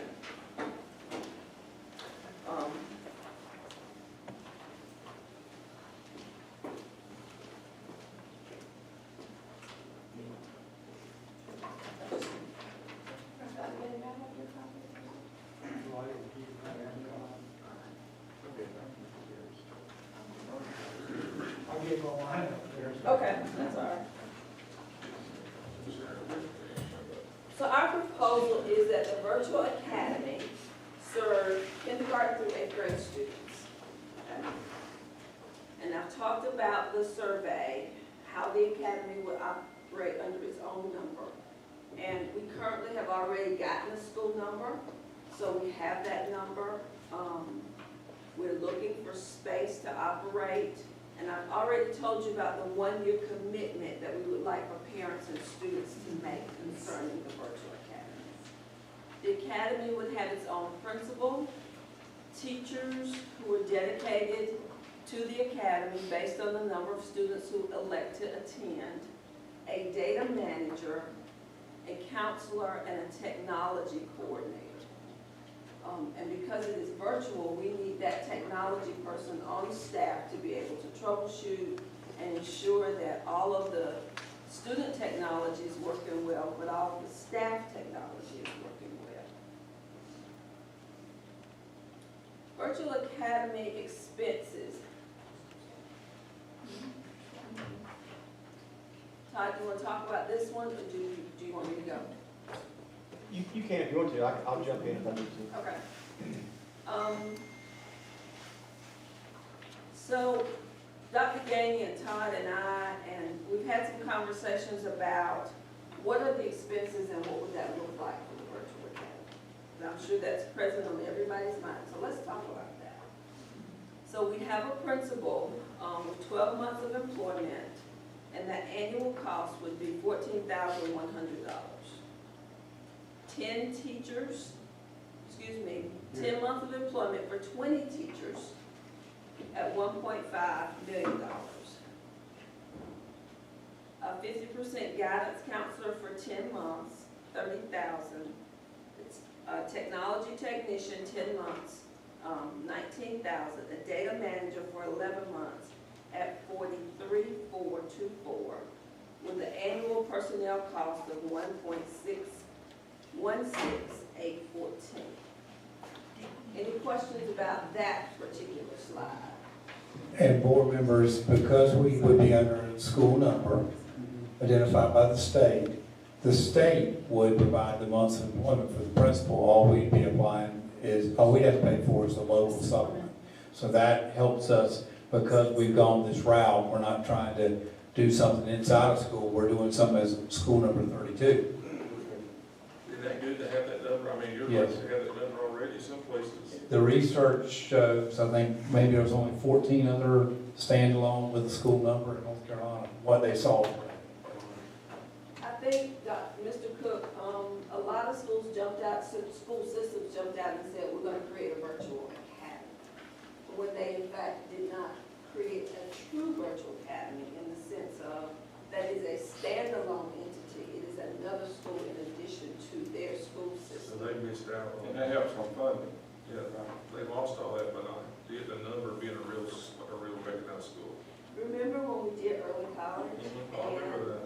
We decided to get a school number and be a standalone school, and the other high school in the city system decided they didn't want to do that. Right, So I know, they I created remember the that. zoo school, so you remember that? I remember sort of- that. And just off the record, guys, I was here when, actually I was on that committee when we first started the early college. And if you don't know, Kathy Waddell was the first principal. I know you guys know it, but people listening may not know that. And you're exactly right. The other school system right down the street, they regretted that big time. That was a mistake on their part. You know, they missed out. They had it offered to them just like we did. But to start a school, a new school from ground level or whatever, and I mean this, you wouldn't ask for a better person to be driving the bus. I sincerely mean that. Because I'm proud of our early college and, you know, when it started and just, it just jumped. Well, we truly believe that you can be as proud of the virtual academy at Randolph as you are of the early college. Given the opportunity to do this work, all of us are vested in it. We're excited about it.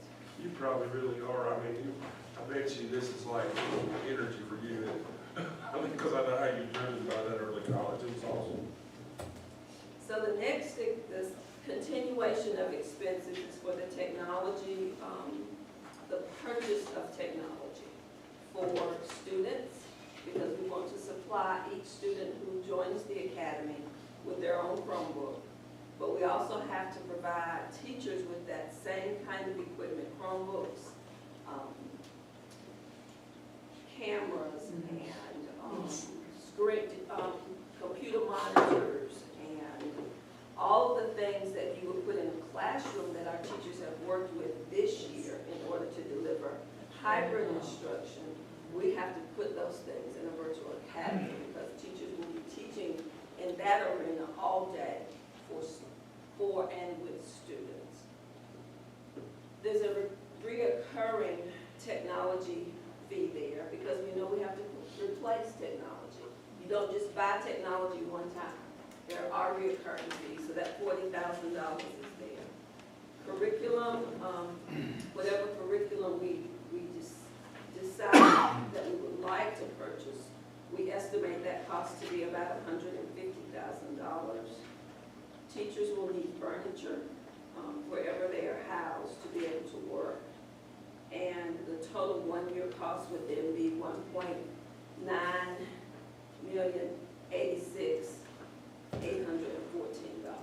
with the total annual recurring cost at $1.8 million.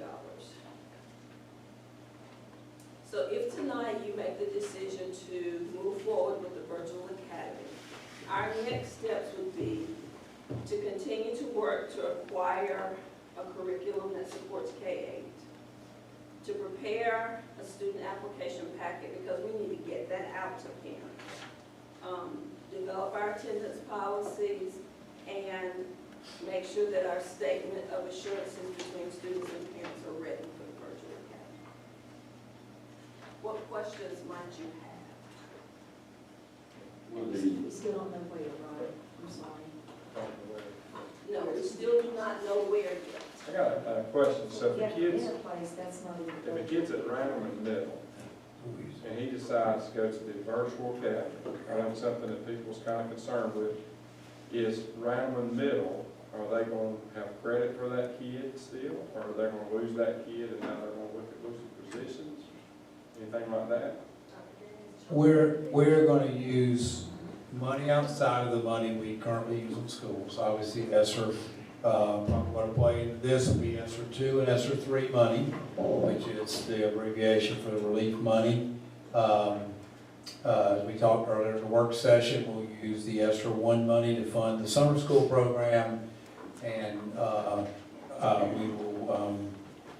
we are getting $14.1 million, as was in the budget presentation today by Todd's quarterly update, in ESSER 2, and then $31.6 million comes in ESSER 3.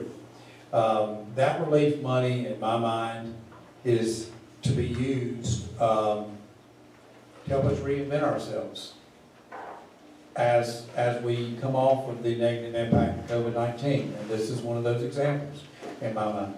So, what happens if Stephen Gainey's assigned to Randall Middle, but chooses to go to the Virtual Academy in Randolph? I do not intend for that to impact Randall Middle, okay? Because Stephen's seat at Randall Middle is going to be paid for a different source of money than his seat at his seat at the virtual is going to be paid for from a different source of money than his seat at Randall Middle with it. Well, we understand the value of allotments. We work very hard. We work very hard, particularly even at our high school levels. It's very hard after day 10 if the school doesn't make their numbers to pull back positions in. That's why we work very hard on the front end when we allot schools, because at that level, when people are in their specialized subject areas by certification, you just can't move a social studies teacher from a high school A because they didn't make their number to a math job in high school B. But we do not intend for this to impact the schools from which these children come from. I've been asked that question multiple times. Now, would it impact everybody if Stephen Gainey doesn't show up at all in the Randolph County school system? Absolutely. But we want to use this as a positive, not a positive which has a lingering negative impact on our existing schools. This is a driving forward by the Randolph County school system, not a going in a different direction to go forward. This is a driving forward. This is school number 32, not 32 at the expense of the middle schools and elementary schools that already are here, or even the other 31. So we're able to do that because we have this relief money. We have another source of money. I think this is, to me, this is what, and we've talked with him many times about different things. I think this is where this is the spirit of this relief money. We have children that we need to get engaged in school that COVID-19 has had a negative impact on, and this is going to be another strategy to use with these children, because you know, I love school environment, but everybody doesn't love the traditional school environment the way I loved it, or still love it. And there's nothing wrong with that. We've got to keep changing with the times. Just like I mentioned a little while ago, why would we build Trinity Middle just like a school that was built 30 years ago? Same token, why would we continue to roll the same strategies out to children who are changing every day, just as talented as kids from 30 years ago, but they're changing. They have different interests, they have different needs. So, Mr. Biggs and board members, that will be our intention, not to impact other schools. Let's say, sort of what Mr. Cook was, Mr. Biggs was saying about the money. 3 years down the road, when this relief money is gone, Print more. where, well, could be. But, like say the money then, when this relief money is gone in 3 years, we thought about where money's gonna come to continue this. Well, there is a hope that we will also get some students back who've left our school system that can, you know, our enrollment has continued to go down over the last couple of years. If we've talked about our homeschool population, we changed that policy a couple of years ago as well, as far as children being enrolled with us and homeschooled. So obviously when this starts, Mr. Boyles will be looking for how do we fund this, how do we make this beyond the extension of this relief money. Yes. In the early college, we have a certain period too that we, I think there was like was it 4?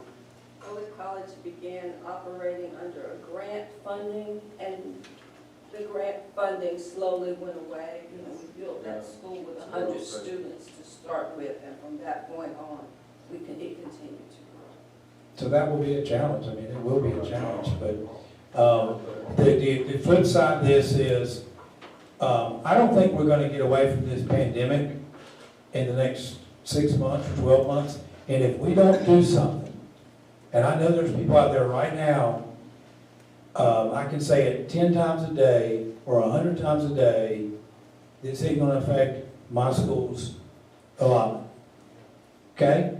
But if we don't do something as a school system, come September and October, when the K-8 teachers have no options, and we're back right where we are with half your class virtual and half remote, we're gonna be in the same situation we were in.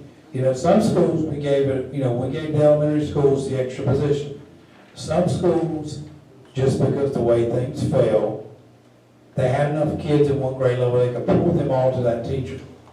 But other schools had 5 remote kids in this grade level, 6 in this grade level, and you know, and so we're going to be right where we were. So to your point too, Mr. Walls, what if we were to get one of these strategies? How do we continue to work through this pandemic that I don't know is going away? You know, they can tell us things are clearing up. I can show you our numbers. Y'all see them every week.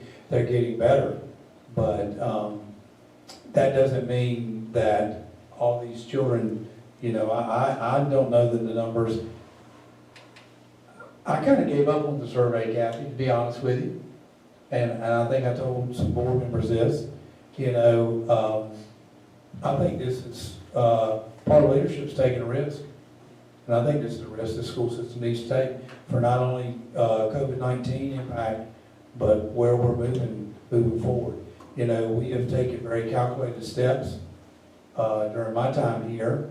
And there's a long-standing history of the school system taking very calculated steps, very methodical steps. And I just don't want us to be in September and October.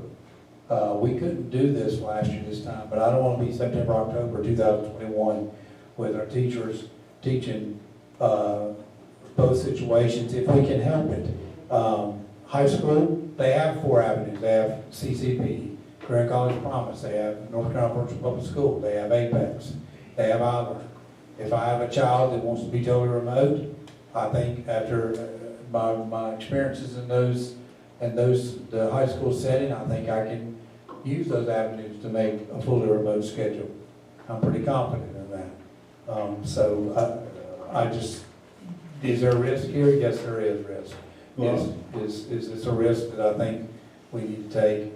Yes. Well, we talked about it, and I agree with you, it's going to be something done, because you look, if things keep going like they are as far as the at-risk kids, the state's not going to have that. I mean, when you're looking at 3,500 kids in elementary school who are at risk, that's unphenomenal. And I hope our legislators are not that ignorant, saying they can't afford to have that happen every year. Financially, they can't afford it. Because, I mean, if you got to start running summer schools for the next 10 years, look at the price tag on it. And let's be realistic. They can say they're doing it all for the kids, but when it comes down to it, it's a price tag to them. I mean, all that stuff is, you can see, we sit here tonight talking about how they cut our program with transportation, our technology and all. And whatever next big project, they are, we know what they cut. They cut education, they cut transportation in the state. And that's what's going to happen. I don't see them having it. This is a great idea. I mean, I'll talk to you, I strongly support it. Because like you say, come September, I wouldn't be surprised next year the legislation don't mandate it. Well, there's it. I'm glad you brought that up, because that was some other thing that's been kind of stirring inside of me for a while since we did the survey, Kathy, is last year, you know, we got into May, June, we're hearing a lot of conversation about virtual academy, and I just didn't think we had the amount of time to do it right. The school number's been sitting on my desk for a month now, maybe even more than a month. It's been approved by DPI. We got out there, we asked them for it, we told them what we were thinking about, with school numbers ready to go for school number 32 in the Randolph County school system. The other thing is, I'm not willing to wait and find out come late July, and maybe I'll be proven wrong. Maybe they won't ever announce this, or maybe they'll do it earlier, but I'm not willing to wait. My job is to take care of the kids in this county and hopefully build the trust of y'all and the parents that send us these great kids.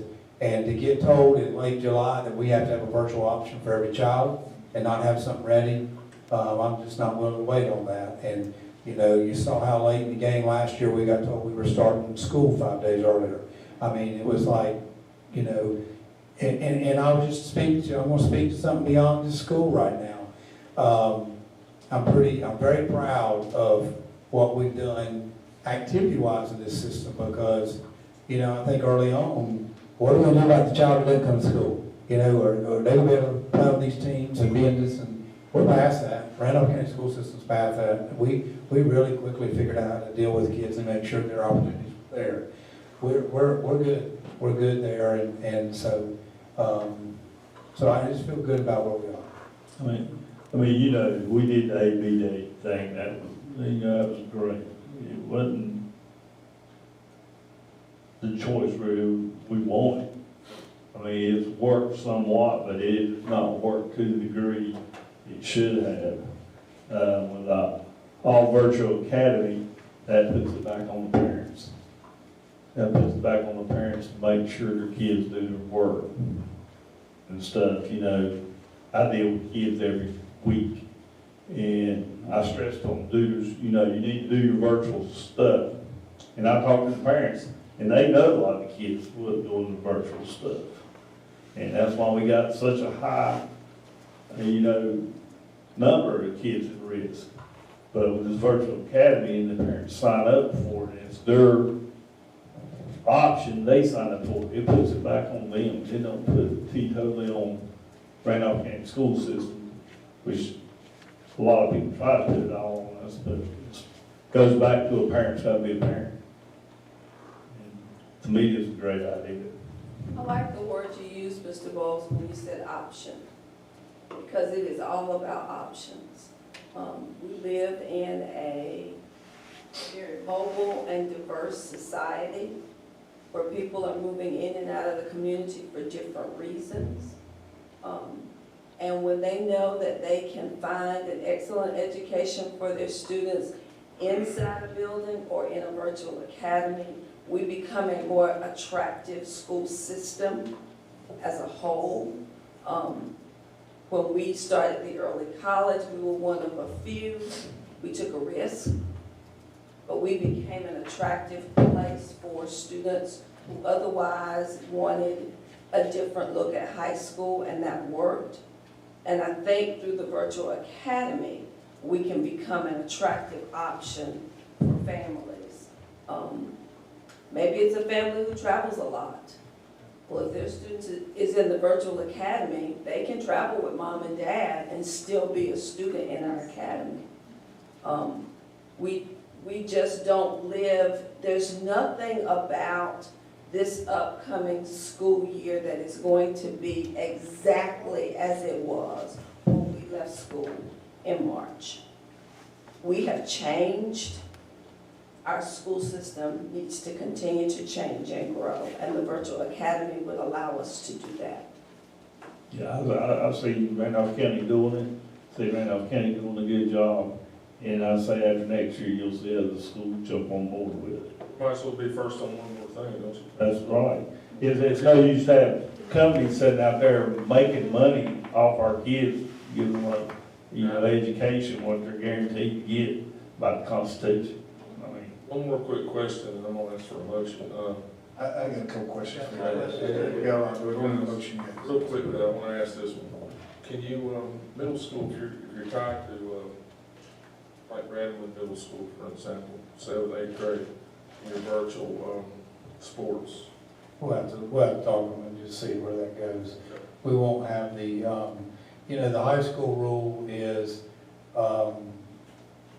you could go back to your home base, but it's gonna be different with middle school, your home school, see what people, if you have I knew that would come up. if you have like for instance, if early college they're not engaged in athletics, but if you went in that direction, then it's just not the kids that want to play sports that count in the numbers of the school. It's every kid that's base school was school age counting your numbers. So, we'll have to look at the middle school thing. We haven't talked about the athletic piece.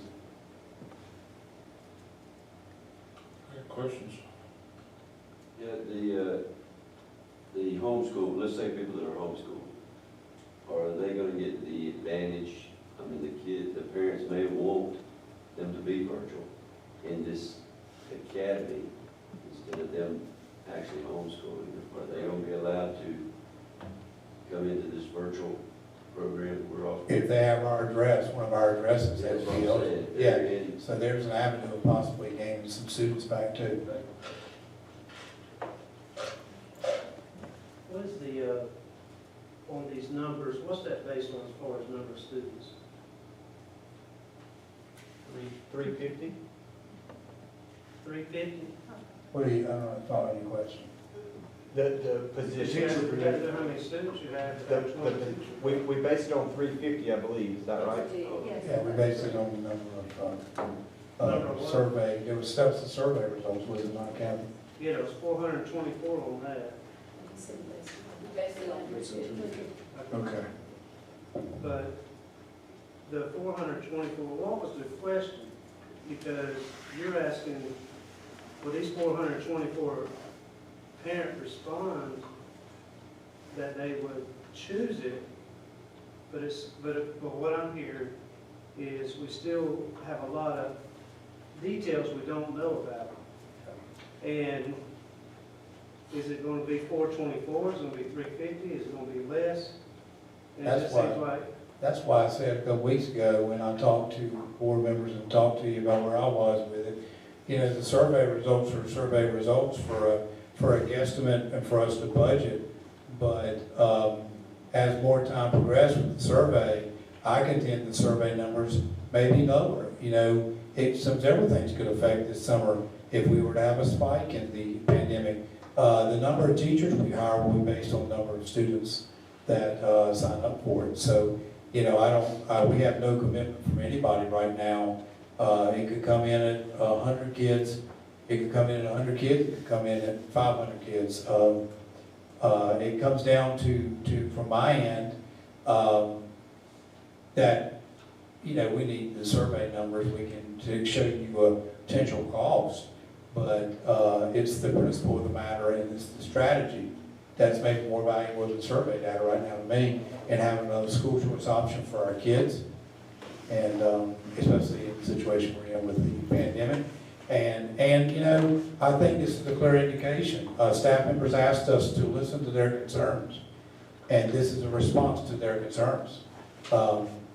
Their concerns were teaching kids both ways in the same class, kids remote and kids in person. And so I think that's a reflection of, this strategy is a reflection of noting their concerns as well. But just teach me, if we go back to school next year in the same schedule, 4 days, plus the Wednesday remote, will the virtual academy take care of the remote day? No, it'll take care of those students who are assigned to that school. They'll be 5 days remote. Okay, so the teachers will still be teaching those ones that come those 4 days, remote. And you said extracurricular activities you don't know yet? We hadn't discussed that. You know, you got one level that's not even gonna be affected, K-5. We'll have to look at 6-8 and see what's the, probably look at a lot of things we do at the middle grades level, because middle grades is governed, athletics is governed by DPI. A lot of things we do parallel what the high school level does. We'll have to look at that, whether, I don't see it, we're not going to have, I don't see us having teams assigned to the virtual academy, but what we do with their ability to participate back in their base school, we'll look at that. Will there be such thing as a bottom number to discontinue the virtual academy for a number of students? We had like a limit of, if it's this low, we wouldn't have it. We haven't established that, no.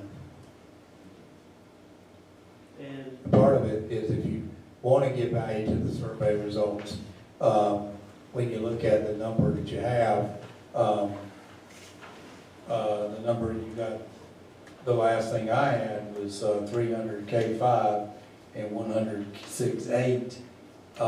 That's clearly enough to, even in 100 to 6.8, I would say is enough to have that. You started early college with 100 years ago.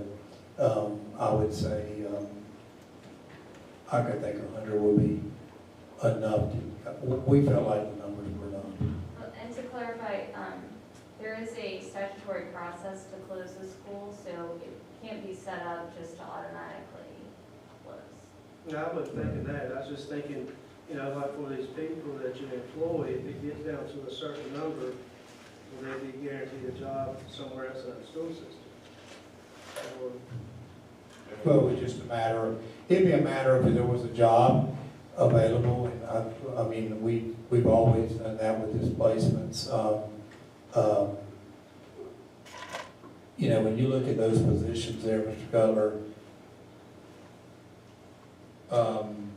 those are pretty difficult positions to keep filled system-wide, between data manager, you know, technology coordinator, counselor, and remember, the counselor and technology coordinator are only 50%. Data manager, that skill set is pretty strong people who do those roles. Those are, you know, if we had to move somebody to a position, that wouldn't worry me a great deal. We've been through that. You remember back when we did the media assistant reduction in force, the board then asked about, we made sure we found something for everybody, and we did. Some people didn't accept but we did work hard. That was what, 30 people then. So we will work with that. We're getting ready to go through that process again with teachers right now with our displacement process, which has served us well for this will be our 8th year doing that, and it's served us with, so I feel good about that. See, a couple more things. Earlier, we were just talking about student assignments and capacities at school. So now, we're at a real critical area of 73% capacity. Now we're going to take more students out of the school. So that's going to make that number even worse. And the other thing is, just looking at the budget earlier tonight, if we did 424 students based on the response, virtual costs that we would have to pay would be $335,000 versus an annual recurring cost of $1.8 million. So that's just something too we have to consider as far as the cost.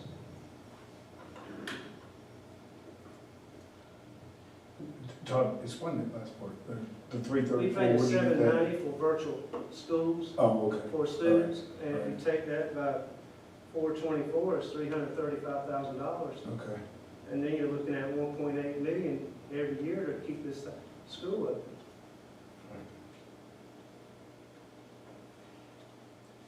And I think that, me personally, the virtual thing was the worst thing that happened to our students last year. Not our fault, but I just don't see how this is going to help students with the history that we've had over the last year. Where do you think they'll go if they won't come back to school? I mean, I don't know, that's. Well, they've got to be on board with it. I mean, if they choose it. Yeah, they have to. The student and the parents have to be on board because they're going to be held accountable. Yeah, but we thought that too this past year. Yeah, I think, That was, I think, a little different compared to this. Because they all got finance. We were blind. well, I think, I know no one wants to necessarily say this, but I think obviously you held a little more accountable at the virtual school than maybe how some kids are held accountable now. I mean, I know it makes it sound like we're not holding kids accountable and not doing things, but there's perception and there's reality. I think there's obviously going to be a lot We got of rigor in this doing virtual double school. work. So, You got teachers doing Well, double yeah, not work. just This for is the teachers, teacher but, doing yeah. totally.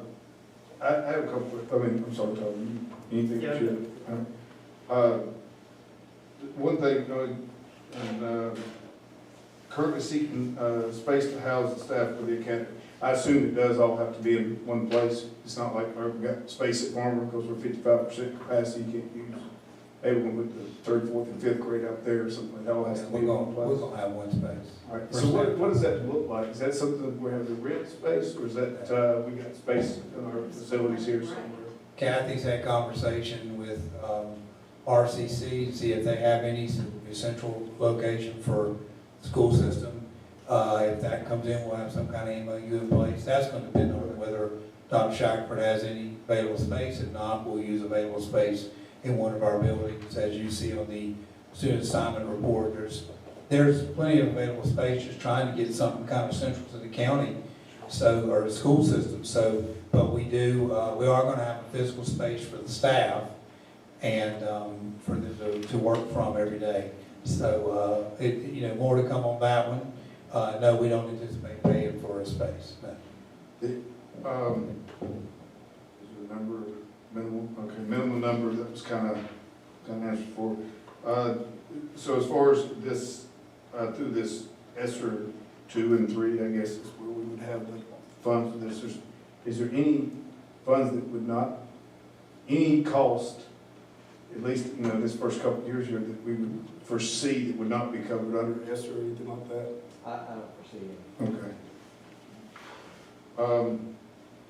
I know in this, potential 20 teachers, and maybe this is what Brian was asking, I may have a bit quite understand, don't make sure, is that, you think that's 20, if we were opening that today, is that 20 new hires, or is it repositioning some teachers also? It'd be 20 additional positions. Additional positions, okay. And it may not be 20, but the numbers may not. Right, I'm saying under these not numbers. Dictate that many, it's just, but yeah, that's what we're talking about this is over and above what we're putting on the ground in our other 31 schools. Just like the 17 we put out, back in September or October to help the elementary schools. Right. That was over and above. And then, if we, again, can I say, if we were doing this today, as far as the schools open today, would our other, whatever that is, 23 schools or so, K-8, would they be 5 days a week? 5 days a week in person? I would hope next year with a virtual, we would be 5 days a week, wouldn't you think? If the. I hope so. That's what I'm hoping for. Okay, all right, that's one, yeah. I'm trying to get past 4 days a week. Okay. 5 days a week. All right, that's good. And then, maybe this is a small thing, but, does AT tax follow that kid in any way? So it doesn't matter if I live up in the Trinity area and I'm going to this school, and we assume this school is housed somewhere The different. child's AT tax will still go to that school. Sounds like if the money stays at that school, is that correct? Or- I'm not sure. Early college kid. Yeah, it didn't follow the It doesn't follow early the- college. That school. It's gonna stay, Stays at I mean, the- it's, it stays at the AT school. If Yes. they end up playing athletics and whatever, it should be there. it's not gonna follow the child out of the AT zone. I mean, it's- Okay, Should stay at school. all right.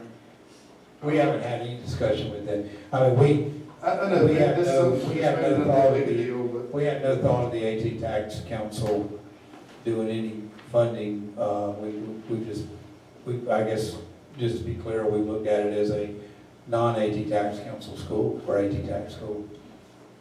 And then, as far as the, correct me, what it is K2 or K3, we still have the, K2, K3, we still have the classroom size restrictions? Yes. That's now, yeah. All right, So that could impact, depending on where our numbers are, Mr. Cutler, to your point, we may get to a point of, we may not, you don't know, we may not be able to take, we may at the point of, you may be on a kindergarten wait list. Because we're, can we hire a whole nother teacher for 2 kids? Maybe not. This is gonna be an application school, it's gonna be a school choice option, be the third one in the Randolph County school system, which I think is kind of unique.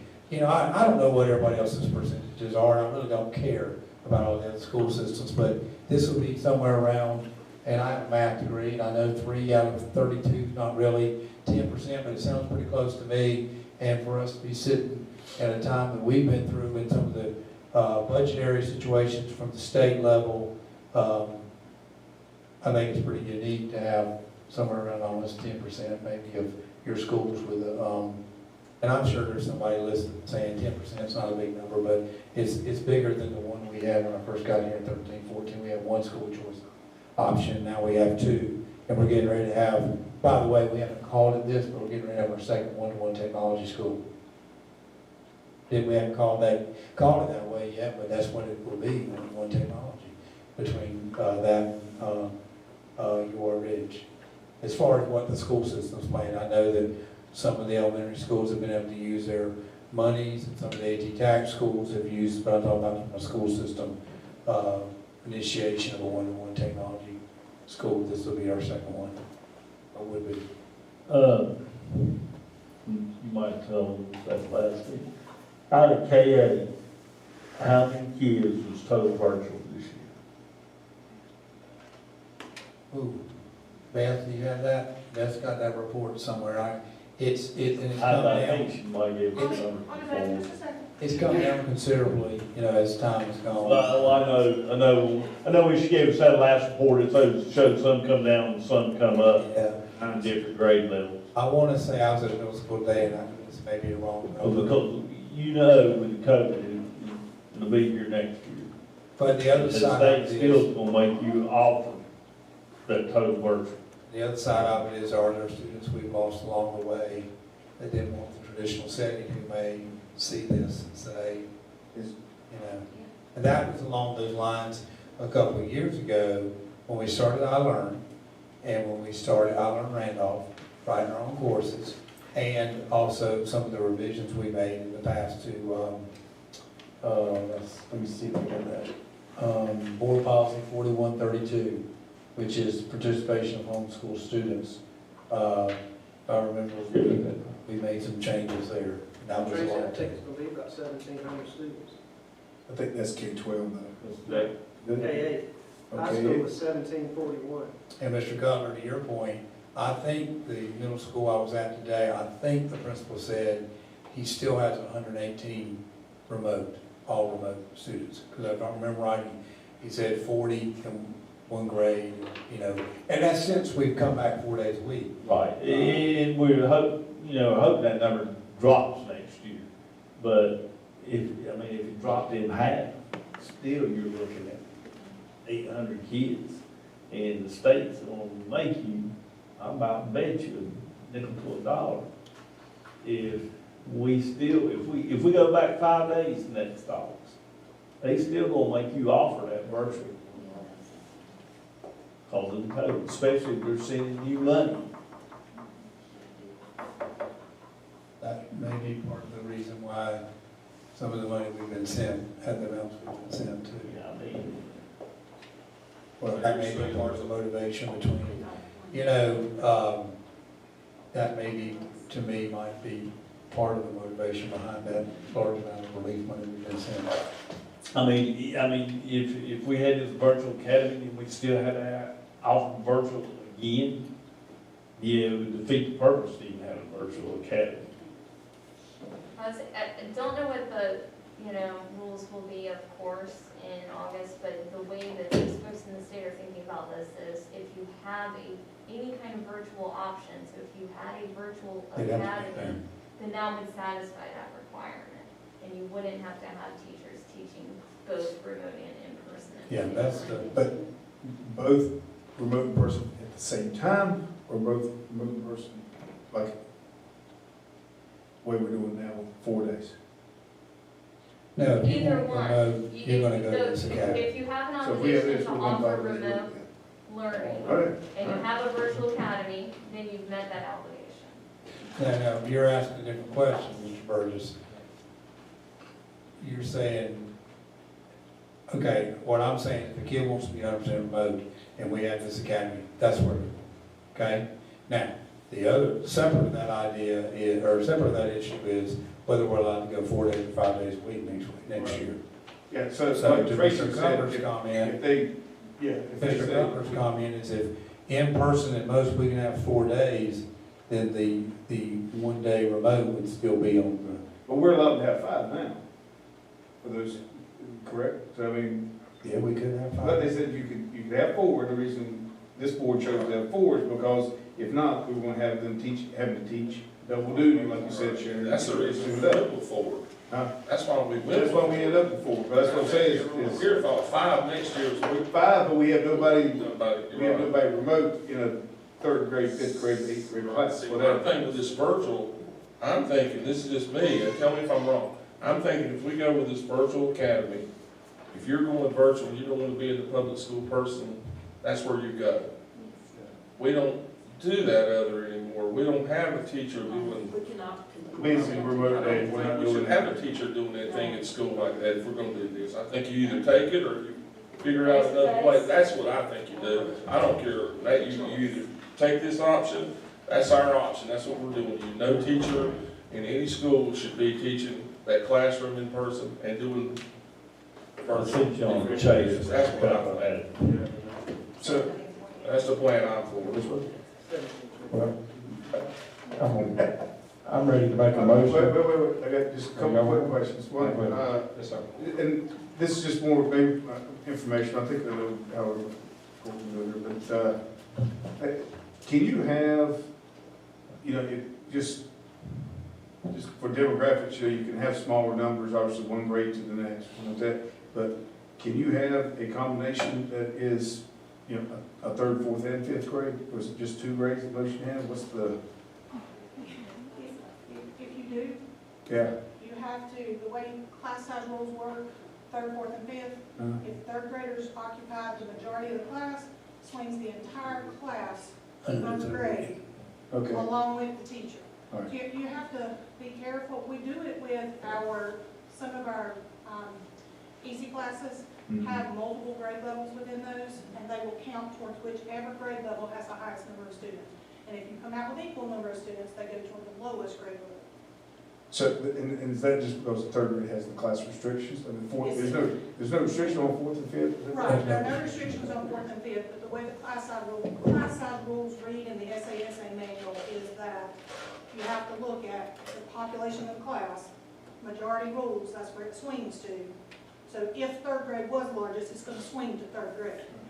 But if it swings to fourth and fifth grade, of course, it's gonna take those out of that third grade count Okay. completely. You just have to be very careful, and then at the end, if they're equal, it's gonna swing to third grade, because lowest grade level. But at least for funding this thing initially, it doesn't matter if we got 10 kids in the class. We're funding it with the ERA money, what do we call it, URSA money? ESSER.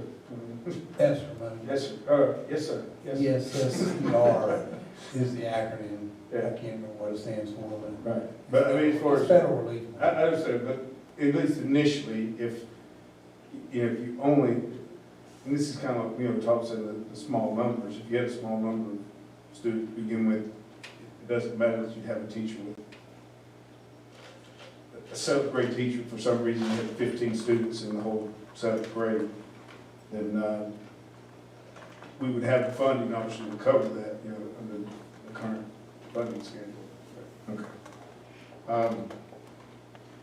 And then last, well, maybe last, 1 year commitment, that's so maybe a one-off thing, but really, you know, something you hear on about October, November, whatever, so, you know, we got a student who's doing this, and parents saying, you know, this is not working for the student, you know, or what are we gonna allow that, we have that kid allowed to go back to?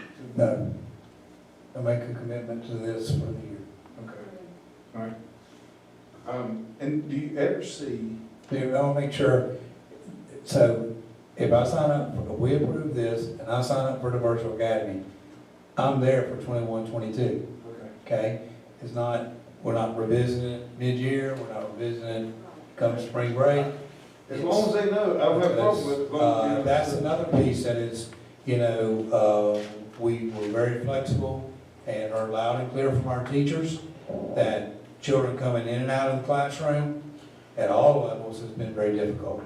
And so that's something there'll be where our attorneys early on, when we brought this idea up, that was one of the first points of discussion in that first meeting with Kathy and the attorneys and her staff, Kathy's staff, that we're gonna have something in place that, some kind of an agreement with assurances, and one of the things is gonna be, you're making a 1 year commitment. Okay. And would you ever see this academy, just assuming it's successful, we have the numbers that we would like to see and everything, would you ever see it being able to, much like the early college, as far as being able to finish the first semester before you got the Christmas break or anything?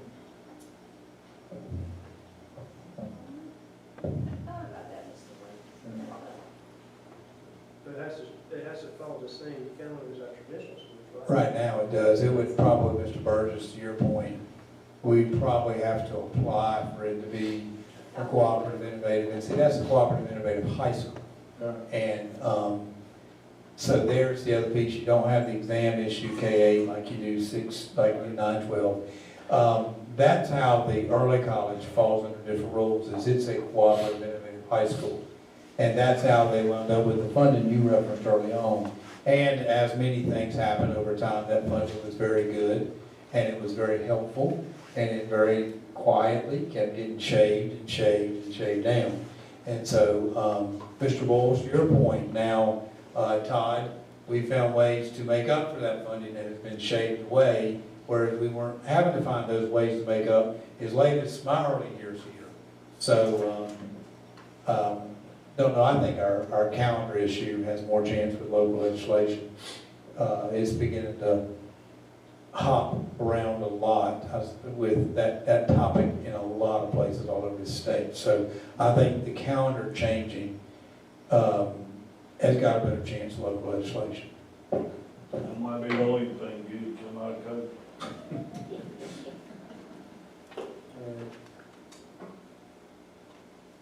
I think Todd has any other questions on this. I want to make a motion to approve the operation of the virtual academy at Randolph, a K-12 virtual academy starting with the year 2021-2022 school year. K-12, K-8, excuse me, K-8 virtual academy. All right, motion's been made. Do we have a second? All right, we have a second. All those in favor say aye. Aye. Opposed? No. All right, we have 6 to 1. Motion carries.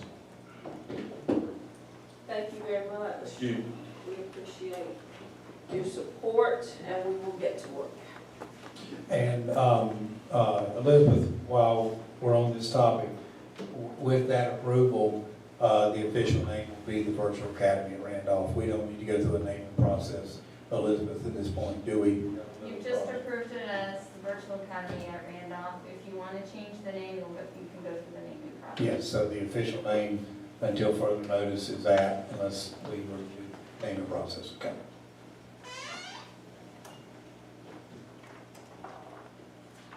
All right, for the last time of the day, Mr. Lloyd.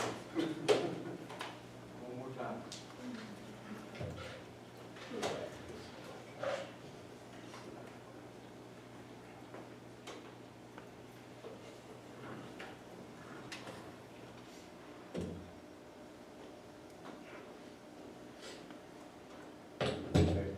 Board members.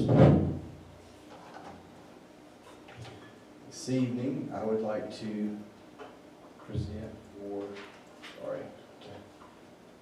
for your approval, the 21-22 superintendent's proposed budget. On the first page, first 2 pages, you have the superintendent's budget message. And I will say that there have been no changes to the proposed budget since last month. So I will not spend a lot of time on it, but if you do come across a question as we go through this, please stop me. The first page after the message basically outlines our local budget request for the 21-22 school year. Continuation costs, $518,000. The supplement increase, 0.25% increase for all classifications, an extra 0.25% for classified employees, and then the $150 per month for supervisors and $300 per month for directors that we've talked about in previous meetings. Those 2 items total $1,028,000. And then the 1 capital outlay request is an additional $100,000 for our 9-year facility and upgrade repair plan. Total request current and capital equals $1,128,000. So like I said, I'm not going to spend a lot of time on the details. I'll outline the revenue and the expense totals, and then as we go through, if you have a question, just stop. As we talked about in the work session, more than likely we will, once we see how we end the year, once we see what our funding is from a local and state perspective for next year, more than likely we will have to tweak some items, and fines and forfeitures revenue would be one of those. But currently, we're just keeping everything flat except for the appropriations. There's the $1,028,000 for current expense. It's a 5.01% increase in county commissioner contributions. Next several pages outline the current expense budget and where you see additions that would represent continuation costs and supplement increase. Slide down through here.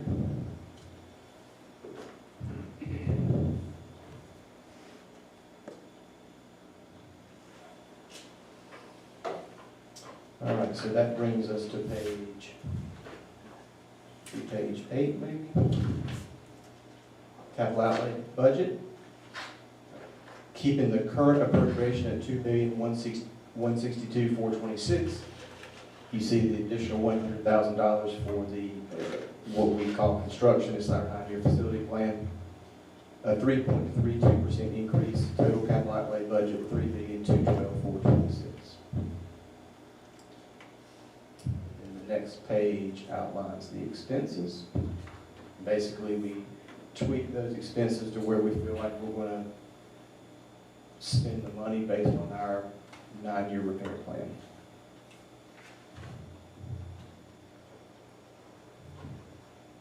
Child nutrition revenues on page 10.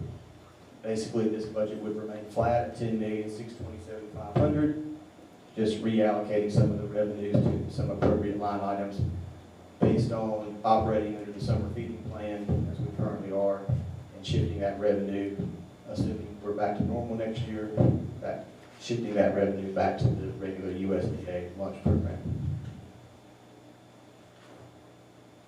Next 2 pages are child nutrition expenses.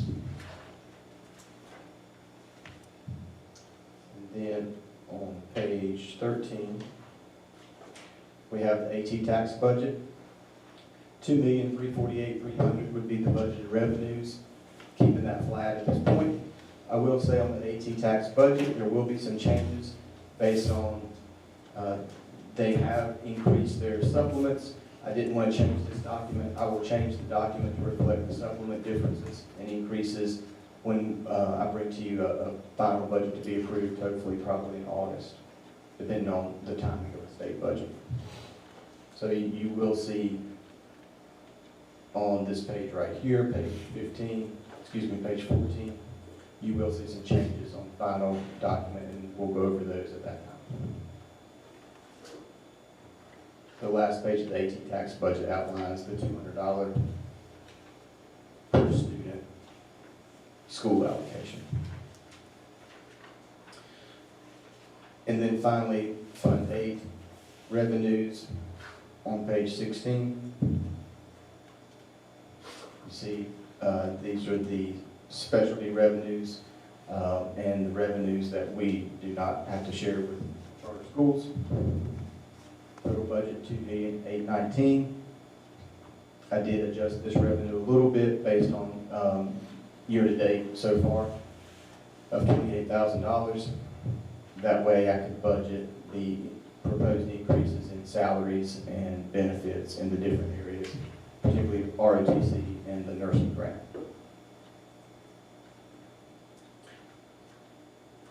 That's all funds, and are there any questions? About ESSER, COVID-related, could you pay employees like a bonus or something related to COVID due to their work issue? We could. We don't have access to ESSER 2 or 3 at this point. The only thing we have access to right now is ESSER 1, and pretty much designated that towards summer school. But yeah, there are bonus codes in those budgets.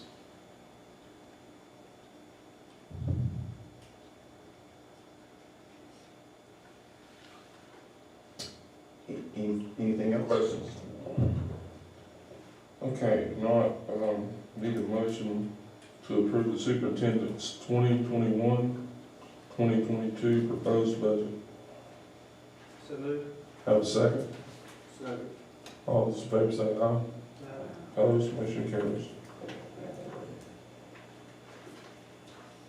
I move that Randolph County Board of Education will enter into closed session pursuant to North Carolina General Statute to preserve the attorney-client privilege to discuss confidential personnel matters protected by the North Carolina General Statute.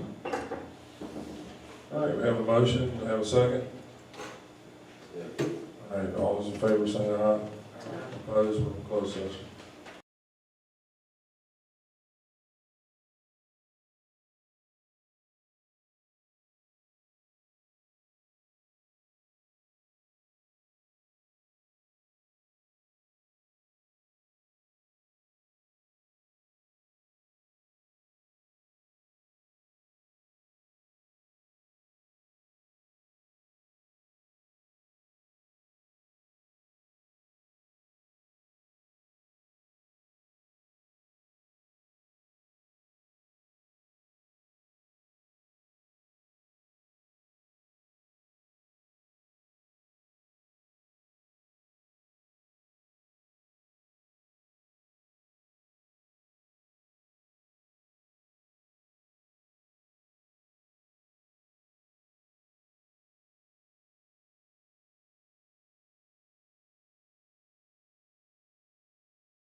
You're good. Okay, at this time, I need a motion to approve the certified personnel report. Have a second? All those in favor say aye. Opposed? Need a motion to approve the classified personnel report. Have a second? Second. All those in favor say aye. Opposed? Need a motion to approve the superintendent's recommendations on principal salaries. Have a second? All right, all those in favor say aye.